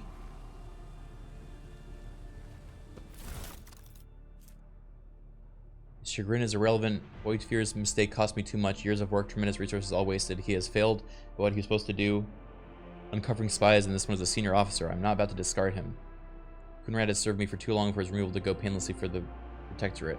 Besides, he is no fool. He could not have seriously expected to become the next to the Von Valentius line when his skill and talents as Master of Whispers are so valuable. That his disinheritance serve as a humiliating but instructive lesson for him.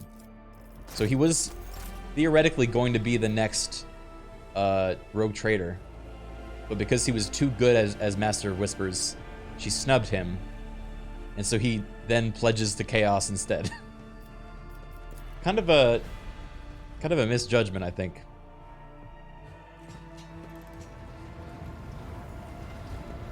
What game is this most comparable to? Pathfinder, or, you know, Baldur's Gate 3. But like Mass Effect kind of also. There's a lot going on.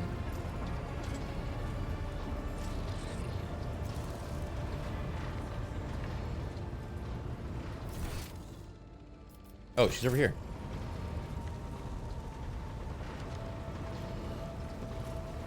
Argenta! Rogue trader. You said you had a personal request for me. I indeed have a request, rogue trader. The accursed servants of chaos who assaulted the ship took the lives of your loyal crew members, and they orphaned many children, including the progeny of the brave officers who defended their posts until the bitter end. I don't know what customary practices there are for cases like this in Von Valentius territory. In the world I'm familiar with, the children of such brave souls could expect to receive some special consideration. Perhaps the rogue trader could meet with the orphans. Yeah, sure, we can meet with the orphans.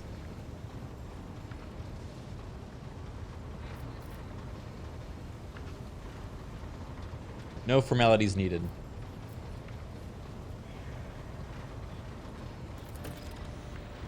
I'll pass on your instructions. Thank you for taking my request to heart. I'll get to meet with all the orphans. Just tell them to go home? Well, here's the thing. We are on a spaceship the size of a city in a system far from anyone's home. No one has home anymore. Home is a thing of the past. They live on the ship now. And we cannot leave because we literally can't go back through the warp. That one guy clapping. You're promoted. The motley group of adolescents do not take their eyes off of you, gazing at you as if you were a creature straight from a fairy tale. Our indefatigable sister has been keeping an eye on all these pups. It is hardly the Scala Progeum in here, but we have provided the orphans on our ship with adequate care and instructions. Argenta is standing to the side of the group as at your approach. She perks up and announces, her voice ringing. Brave ones, the master of the ship has appeared before you, the one who guides it through the darkness of the universe by the Emperor's will. Greet your Lord Captain, the rogue trader. Address the chaperones. Give them treats and escort them to their homes.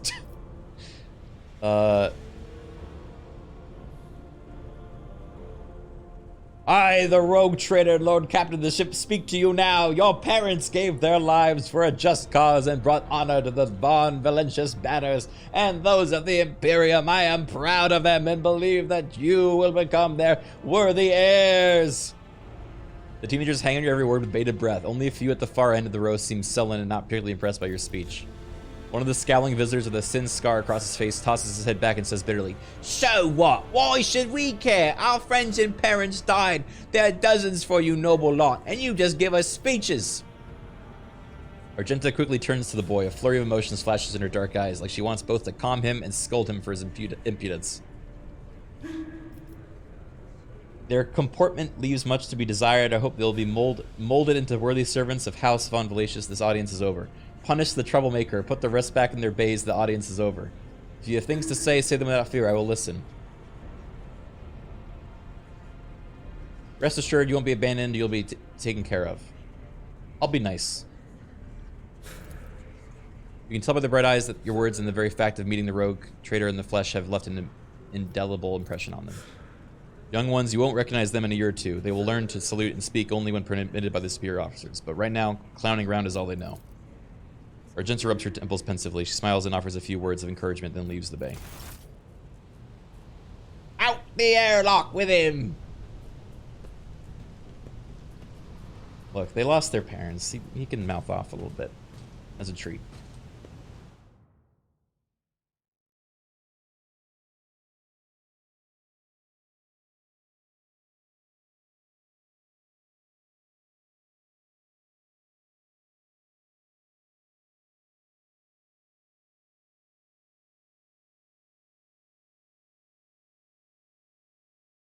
Oh man, look at all these different characters we can find eventually. Some of them look like Xenos too. Uh-oh.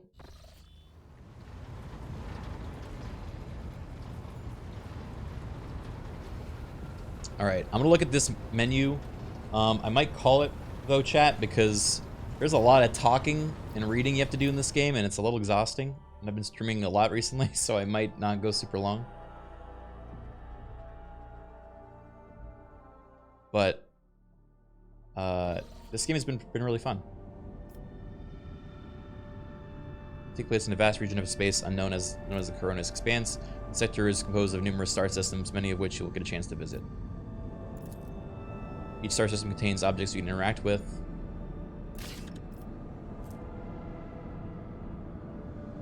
Visit Rycadia Philia, the prison planet. Unidentified void ship. Machine Spirit Keeper, New Blood. Wow.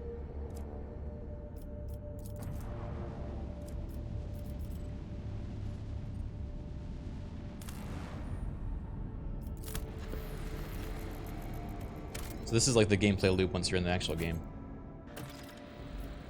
Oh, it is kind of like Mass Effect, you know?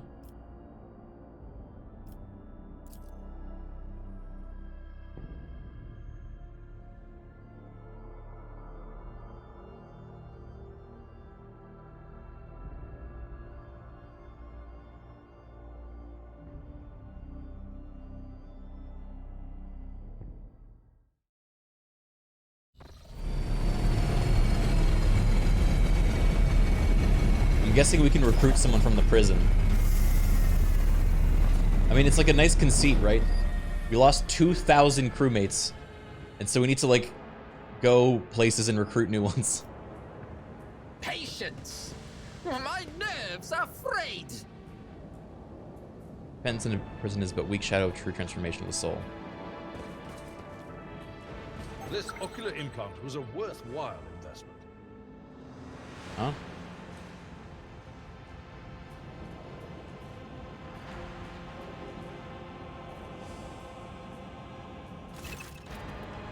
Room stares at you, adjusting your uniform nervously. Your lordship? 1,000 pardons if I address you improperly. Have you come on behalf of Governor Medina, or are you here on your other business? There's been a riot at the local prison. It's quite dangerous here. Oh, no. Abelard, teach this riffraff the proper way of addressing her sovereign. Officer, the person before you is Count Criken II, Von Valacious, a rogue traitor. Although you are, from what I gather, a subject of another dynasty, you would do well to introduce yourself with a proper decorum. It is an honor.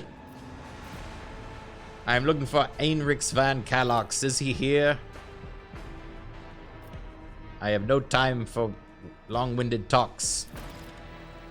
There is a prison riot, and led by the prison warden himself? The son of the rogue traitor. Uh-oh. Why would young Winterskull have felt the need to parley with the dissidents? It's a personal matter. The seditious warden is Lord Evane's childhood friend. When my lord heard the riot, the news saddened him greatly, and so he rushed here without delay. The first Winter skill in my memory prefers to talk first rather than shoot and slash. You're quite right. Young Lord Winter's scale is not his father's shadow. He's determined to save his friend. He will try to do so no matter what obstacle gets in the way.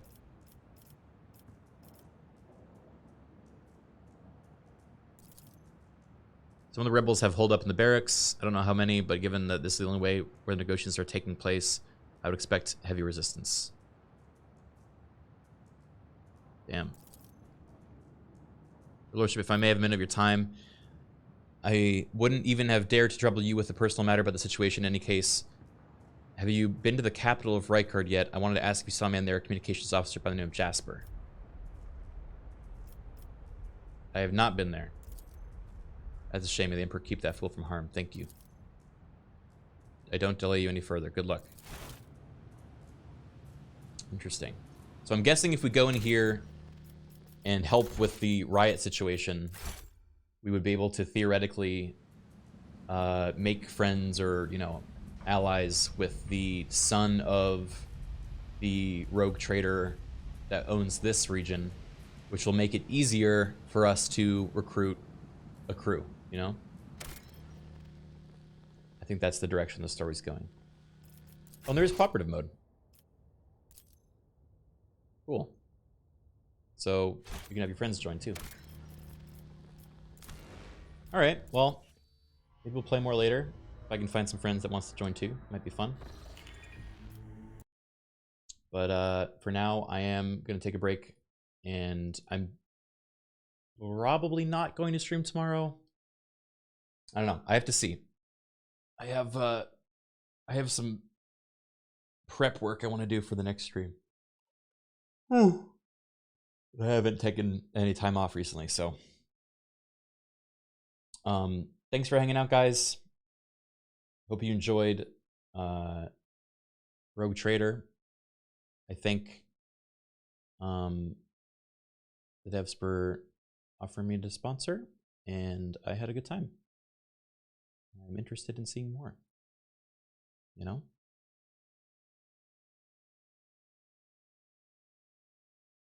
Okay.